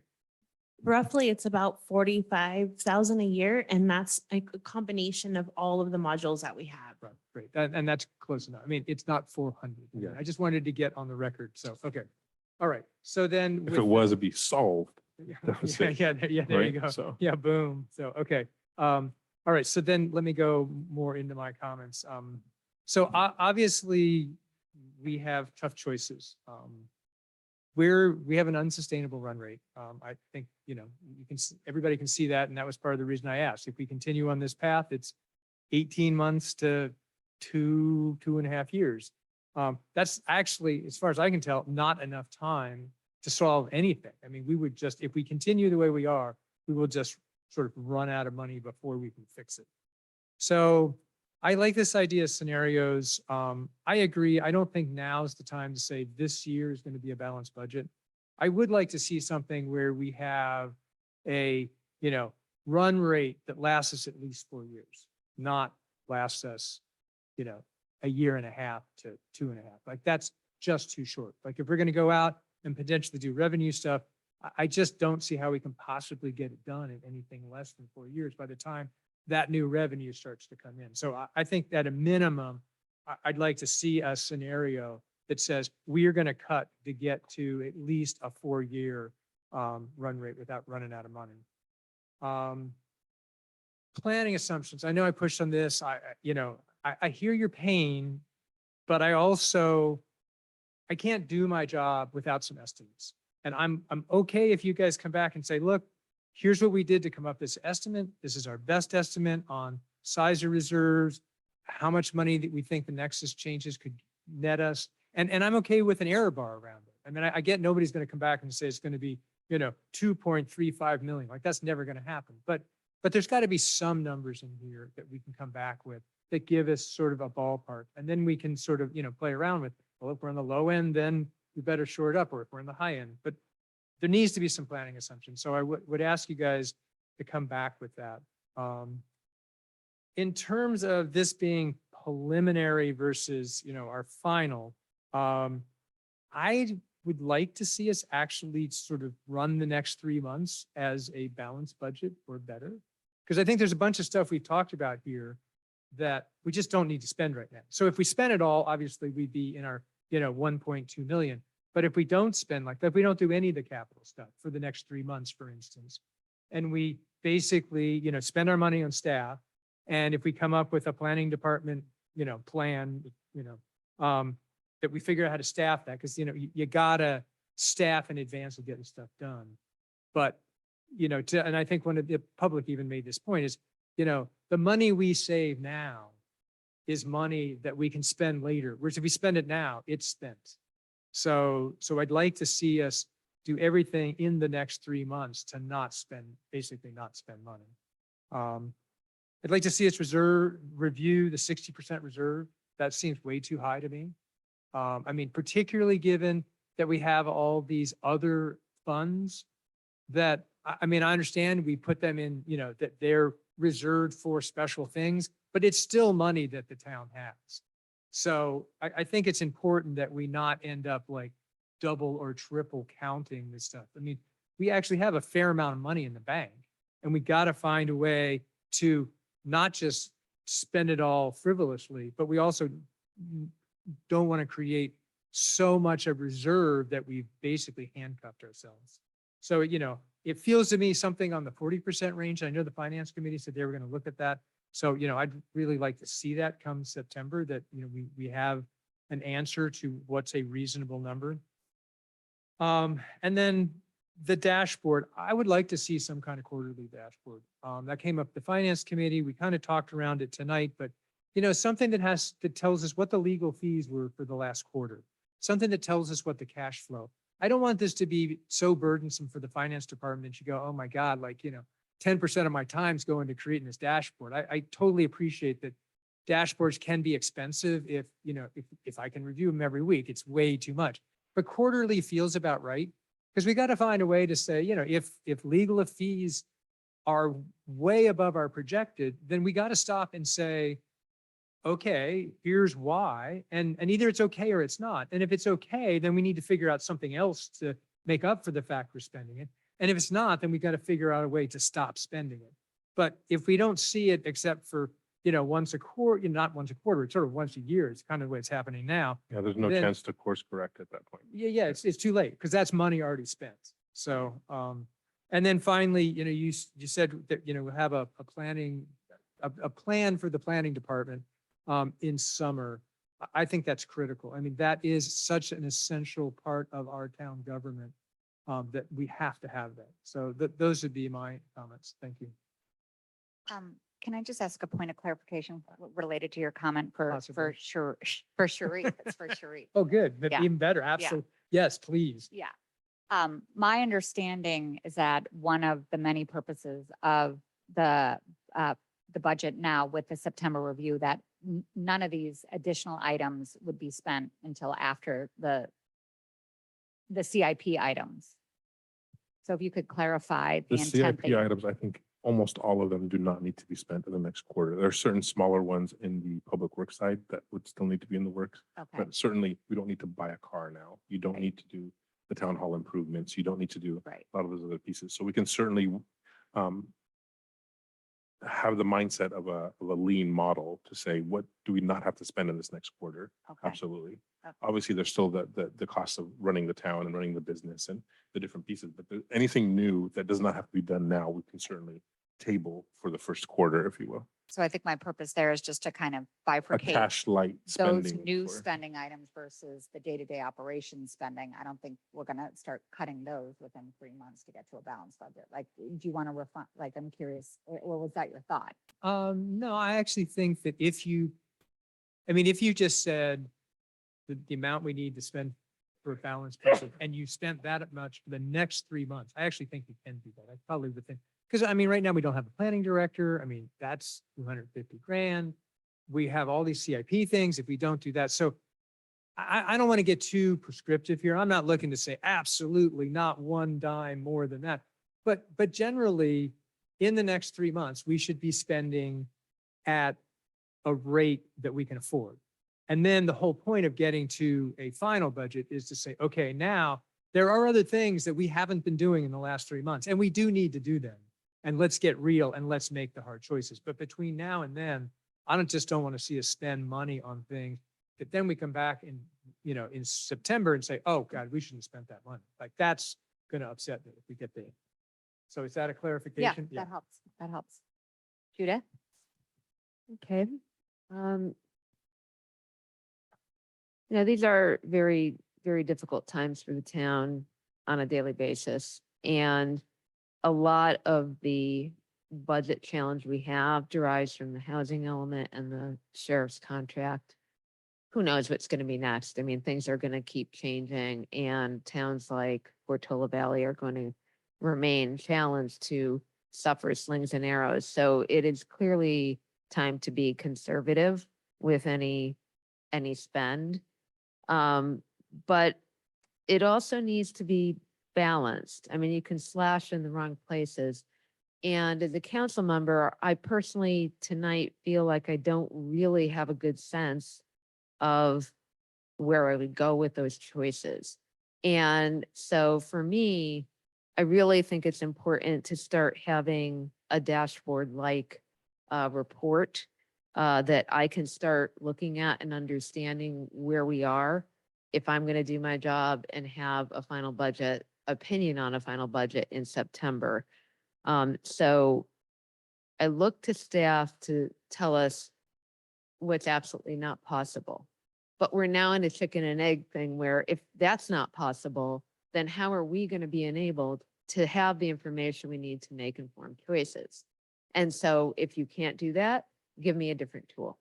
And that's practical. So I leave that to you to think about, but I have to be more enabled by September to understand what my choices are. I also need advanced information that I can process, ask more questions, and I simply cannot be served with a proposed budget. And I'm not saying this process could have or should have worked differently, but in September, if we're making big choices, I need a ramp to get there and understand it that's longer than 3 days. And what would help is the finance committee continuing to be engaged, because I do value their discussions. And if that could be arranged so that that precedes our next discussion in September by enough so we can get our bearings around it, that would be great. And I think necessary. It's not just nice to have. It's, for me, a have to have. So let's try and figure out how to have that from a practical perspective. Couple of other random comments. I would pressure test the reserve, but I think we waived that last year, and I think there's a path for the 60% to be adjusted. So I'm not worried about it, but I'm thinking that makes sense. I would like to look at some scenario planning by September, at least 1 or 2 or 3. I need to have an idea of the parameters that we're deciding on in order to make decisions, or what could be the best case, worst case. And I'm flexible on what that is, but it would be very helpful for me in looking at that to understand what something looks like going forward. I would hold on those CIPs for the next 3 months. I just can't support those as being so urgently needed that they should be embarked upon before a final budget. And even then, I'm going to be a little skeptical that they should be embarked upon in the near future until we have a better sense of revenues, and would like that to be a balanced discussion. I am glad to hear that the town council has a role in prioritizing the level of services, but we hear that and we don't have a path to get there. How am I going to have a meaningful discussion if I don't have an org chart with line items about who's doing what as current council, current staff for the council to understand? It might just be me. Other people might be feel more informed, but I don't feel informed enough. And I think it is an important discussion. Do we prioritize staff at the counter who can come in and triage and dole out the allocation of tasks and triage the tasks that come in? And is that worth more than somebody on a beeper who can just go there directly, and how do we connect it? These are important things, and I don't want to conflate that a user fee study done for a different jurisdiction necessarily tells us that we're going to get the same amount of value per staff here. So I do think that needs more discussion and thought about what we want to have. And it needs to be a discussion amongst us all rather than just, let's restructure, and I don't know where these functions are tying into the people. So that's what I would like more information on. I don't think it's feasible to balance the budget tonight. I don't think I'm informed enough to even know how to do that tonight. So let's get ourselves as long a runway as we reasonably can. And I'd love the finance committee to have opportunities to weigh in on that, so that we can create space for us to go out and make proposals on revenues and what the right mechanics are. Those are my very large scale thoughts. They're not granular. Thank you, Judith. I think, there's a theme of a lot of consensus here, so hopefully you guys are hearing that. So I also am not supportive of a balanced budget now. I'm definitely very supportive of the scenario planning that's been discussed and was recommended last night. I think it would be without taking tons of time, because I don't think a balanced budget is a realistic way for our town to operate. We still have, it's not like a private company. We don't have the choices of shutting certain things down. But I think it would be a worthwhile exercise at a high level just to show that, so the community could really see what that would look like. I like the concept. I think, again, this started last night, was a balanced budget and then just doing the add backs in chunks, so we can see then, those as those items come back in, and then how they flow relative to the reserve policy. I agree with you. The reserve policy, I think they should look at it, but as you said last year, we just overrode it anyhow. Let's see, the one thing that I think is really, and I'm in agreement on freezing the CIP things, but I'm not in agreement on freezing to get to a balanced budget over the next 3 months, because I don't have enough information, and I think there would be a lot of use your phrase, a lot of unintended consequences of doing that. I don't feel informed enough to make that recommendation. I think the important thing we all need to do is be thinking about, and I know this has been said, and I'm certain we all agree, but just to state it, is that a huge goal, other than getting to a fiscally solvent budget, is also going through the process so we can restore the integrity in our financials for the community, because I don't see a scenario where we're not going to have to go out for revenue enhancement, and we're not going to be able to be successful in that if we don't have that confidence restored. So we have to kind of work towards that, and it'll be an imperfect process to get there. And part of it, as we saw through the housing element, is really educating the public on, this is a tough situation and these are our choices. I support everything on your recommendations list. Sharif, I didn't know if you wanted to have specific feedback from the council on that list, but I support all items on there.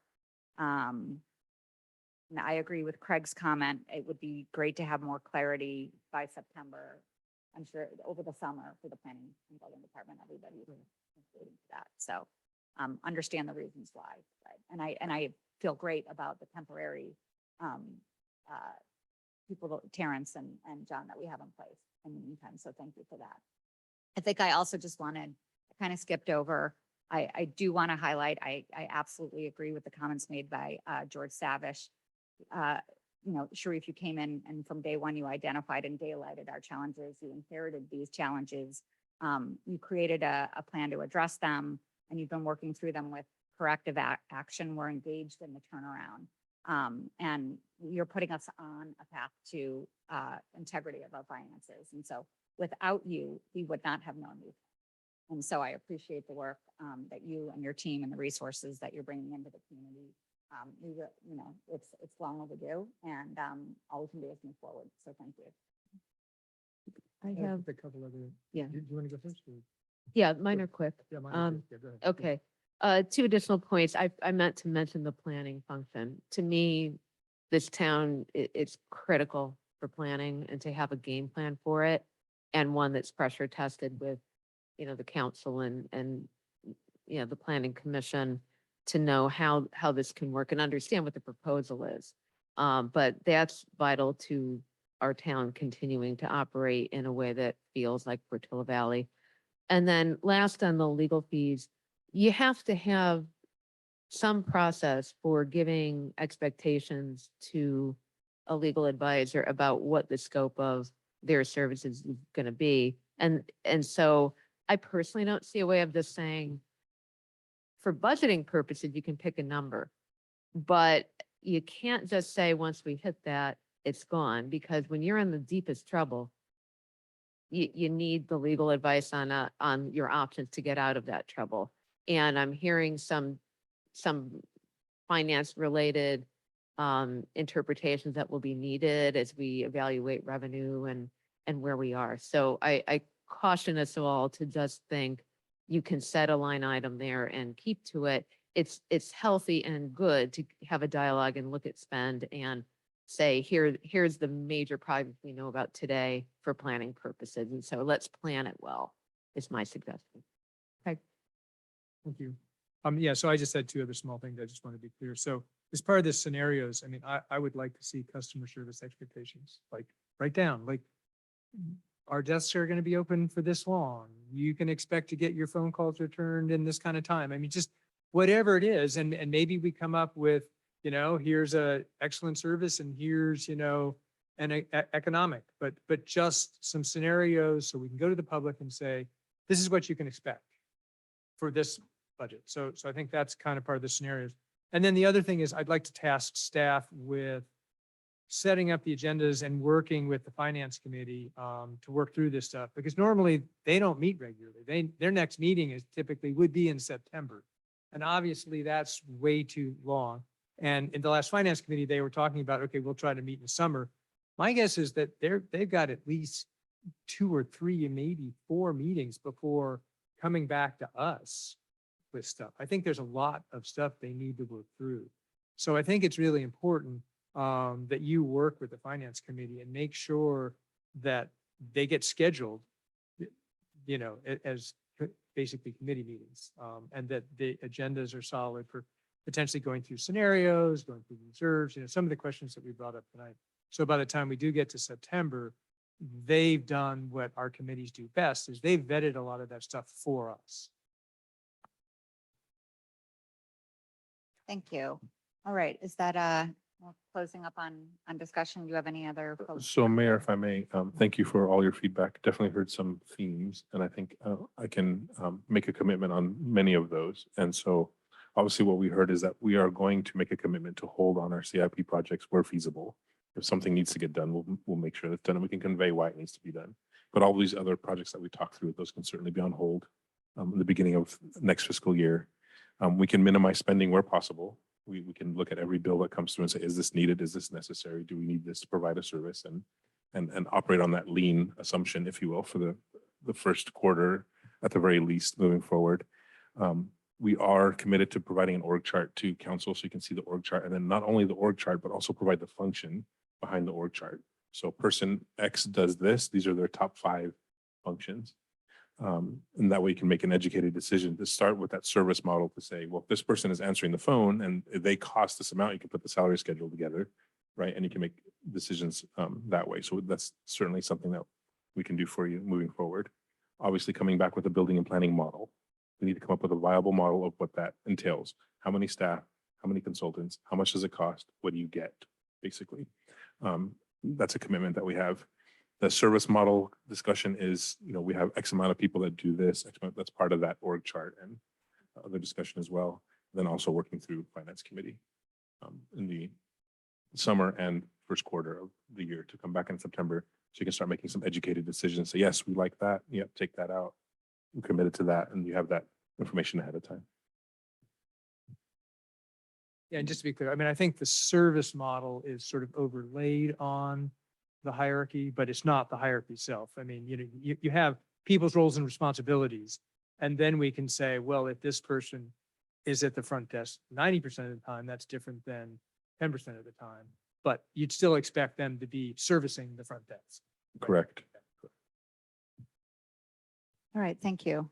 Go ahead, Jeff. And just, I mean, in the planning department model, obviously there's an opportunity for kind of like 2 or 3 levels of service, right? Where we say, the plans will be processed in 2 weeks versus 4 weeks versus 6 weeks, what that costs. I mean, that would be there's a handful of functions that are sort of non-negotiable. Finance is obviously we can't live without a finance department. We can't live without sort of a human services department. We can't live without planning.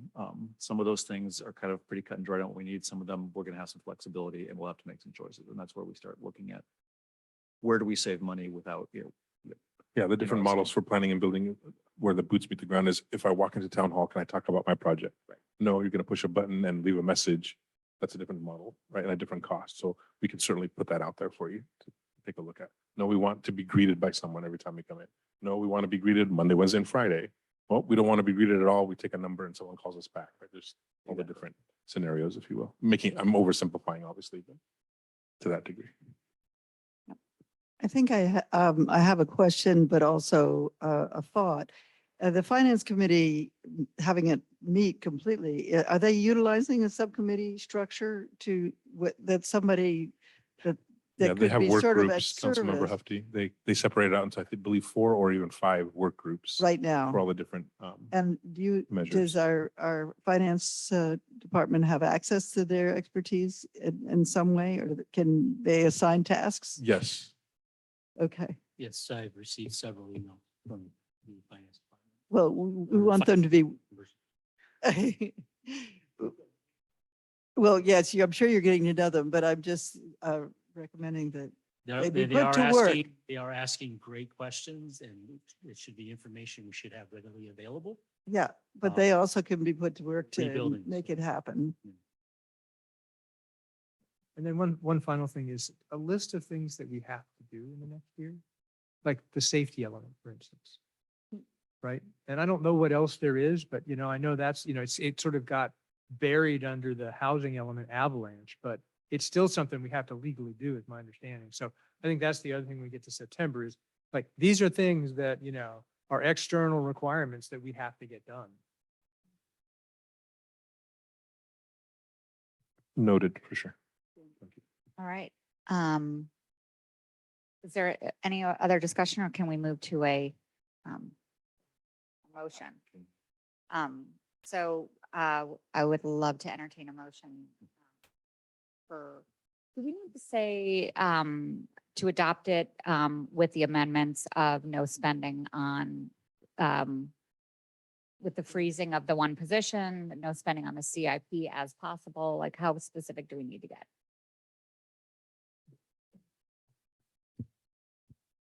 I'm not as familiar with all of the budget items as you all are. So if there are items that are in the budget as posted that have been changed since the agenda was posted, sounds like there have been, then I recommend that, it be approved as amended. I would say Two big approved as amended with the CIP. I think is the most important. Those are the big Okay. dollar amounts. The rest are all kind of, they're a Okay, little squishier, okay, for lack of a better term. all But I right, think approve the preliminary budget with the changes to the CIP. CIP What have as you said? discussed.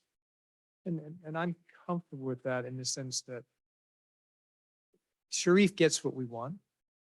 And if we get to September and he's not doing what we want, then that's a, comment on your job performance and we can handle it through that. And I'm no threat here. I don't mean it that way, but just, I trust you that I think you very clearly articulated what we think is important.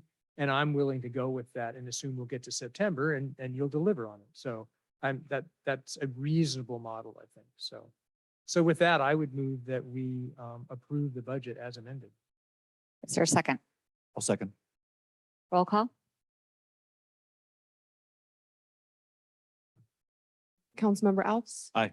Councilmember Hefty, I Councilmember Taylor, Aye. Vice Mayor Haskell, Aye. Mayor Warnica. Aye. Motion carries. Thank you, everyone. Thank you, Sharif, for all the hard work and staff, Cindy and Tony, for getting us to this point. And Thank you, Mayor, and thank you, Council, for a very productive discussion, I think. And I'm confident we'll get there. Yeah. It's not easy. This hasn't been fun, but we'll get there. Tony is, getting better, faster, stronger every day, no pressure. His first night, he had a finance committee meeting and a council meeting, all those different pieces. I do want to take one final timeout to thank Cindy for all of her work, for all that she's done. She is literally relieved of her duty now in finance and passing the torch and the calculator and the abacus and the open gov to Tony. Cindy will now focus on being our true admin services manager and change her duties. And so this is the official passing of the baton. And so I just wanted to thank her for her time, her efforts, the sleepless nights in putting the budget together, the fighting with OpenGov, all the different things she's done. So thank you, Cindy. And I wanted to add the Thank you. so thank you, Cindy. And I also wanted to thank both Sharif and the Finance Committee for having literally a last hour meeting, yesterday before this meeting. It was very helpful. And if members of the public have not had a chance to look at that recording, hopefully it got recorded so it's legible, but I would highly recommend it. It was an excellent discussion. So Sharif, thank you for, guys hustling to get them the information. And then thank you to the Finance Committee, because we really have a group of really strong members on that committee. And I think it's an asset to the town. Agreed. All right, let's move on to item number 8, Council Subcommittee Liaison Committee Regional Agency Reports. Are there any oral reports that anyone would like to give tonight? I'll just add that to my thanks and congratulations to John Badger and his new 501c3 PD Palooza. I was there briefly on Saturday. It was really well attended. It was a great day. It was really saw some really great music. I spoke to John a little bit afterwards. He was actually very pleased with just sort of the overall outcome. He got the new structure works much better. I think everyone agrees on that. And he actually is concerned. He doesn't want to get any bigger. Is his biggest concern. So that's probably a good problem to have. So again, it was a great success. That's all I have. Roundtable report. So the SFO roundtable, I've been getting a lot of reports on increased noise in Portola Valley. We report a lot, and I believe people are hearing that, in particular at night. That was reflected in the meeting for a change. I mean, normally people do not have those same concerns, and there were a number of jurisdictions that were noticing this. Now, keep in mind, there's only one runway to land at SFO open for the rest of the month. So they think that's going to allow a better experience for the community.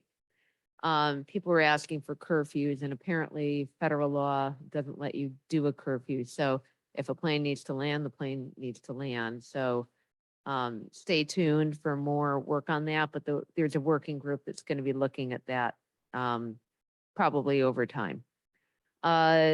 Interesting stuff. NASA gave a report on examining supersonic aircraft, and they're trying to figure out how to avoid the sonic boom.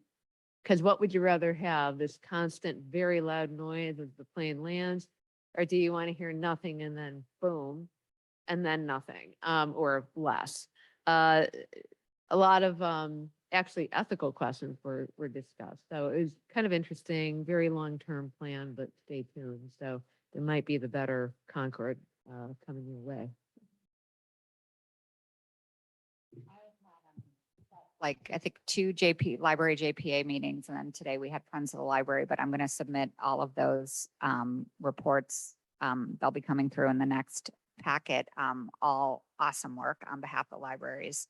And then just to highlight to everybody that the last POG meeting of the Hawthorns group is tomorrow night at Mid-Penn. There's been a lot of public comment and recommendations coming in, and it is the final night for the POG to indicate their preferences, which then takes that process to the next step, which is going to the Natural Resources Committee of Mid-Penn.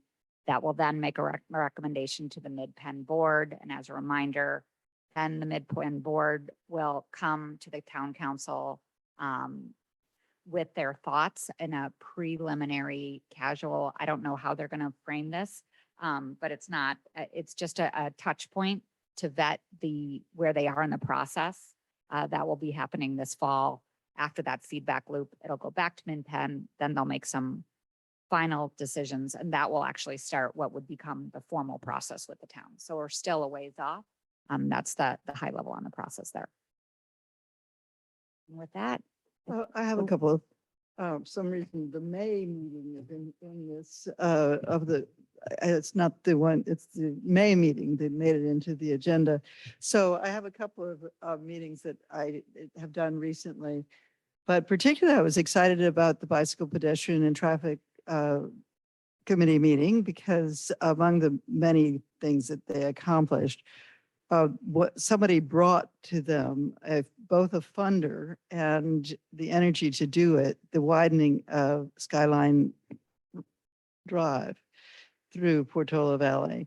And it's an exciting possibility. They don't want any money from us. They just want somebody among us to say, we're excited about it, we support it, and to sort of give us some leadership. They haven't gotten a lot of traction in other communities, but most of the area that they're wanting to widen the shoulder on are within our town and our town purvey.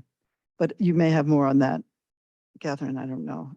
But at any rate, it's very exciting because that's certainly a huge safety problem for our town. And the other thing was conservation. Conservation is continuing to do an incredible job, and they're obviously very worried about the funding and how the management of those open lands is going to be done. I think they're talking about fundraising. They're talking about a lot of other possibilities. And another functionality that would be awfully helpful, I think, if particularly as we're relooking at our public works department, is that somebody's got to look at the conservation easements, and the conservation committee could potentially be a resource for doing that research in terms of planning. They've been talking about it for a long time, but they've never really had a directive from the town council that they could go ahead and do that work, set up that information base. The third thing before. Can I just speak? I mean, the Yeah. Open Space Committee has done that in the past. That seems like the right committee to do that. Because they're basically conservation easement, but they're an open space easement. And they've done it. I mean, Gary's done it, I've done it. So I think that How is it, where is it available? we should be on, I mean, it used to be on the town website. I mean, we went and did the Lane property. We walked the Lane property and updated it. And you're right, there should be, it's a regular process and you need to keep up with them. Somebody's need to be watching it. I'm pretty sure nobody's ever monitored ours, but there's lots of possibilities that we're overlooking a big piece of information about our town. Yeah. But no, you I say agree. that it's somewhere. Well, at least for the, I mean, Gary and I did the Lane, so, you know, it was a while ago. One property. There's conservation easements and trail easements all over. Well, town. easements are different. That's right. I mean, you got to separate out what they are. I mean, some of them have an obligation to make sure that the landowner doesn't change certain things, and those you have to monitor. A trail easement, I mean, you could kind of monitor it by just making sure they don't close it off, but it's a different thing. It's a different kind of monitoring. There's a legal requirement for one, and there's not, as I understand it, there's not for the other. I think we're getting into the weeds. I would actually like to task them to look into where those resources are. And then I did want to say that I met with Captain Scott and the two new commissioners of the sheriff's office, and we went over the job description pretty carefully, and we'll bring it next meeting hopefully for the agenda. And lots of good things came out of it. Captain Fox? Captain Fox. I thought you said Scott. Okay, Captain Fox. just want to make sure we hadn't had to change things. No, everybody's stable. Mayor, if I may, I do want to publicly thank Corey Stucker Pedalino again for being our clerk tonight. Folks do not understand the amount of work and hours that Corey puts in. Make no mistake, this meeting is happening because she spent probably 7 hours fixing the system. The system literally broke yesterday, multiple failures. 7 hours later, she got it completed. She was in every budget meeting, every discussion we've had for the past 2 or 3 weeks, and just wanted to thank her for all the work that she's done. Thank you. Thank you, Corey. Thank you. All right, No with, way. with that, motion to adjourn. So All right. moved. Thank you, guys.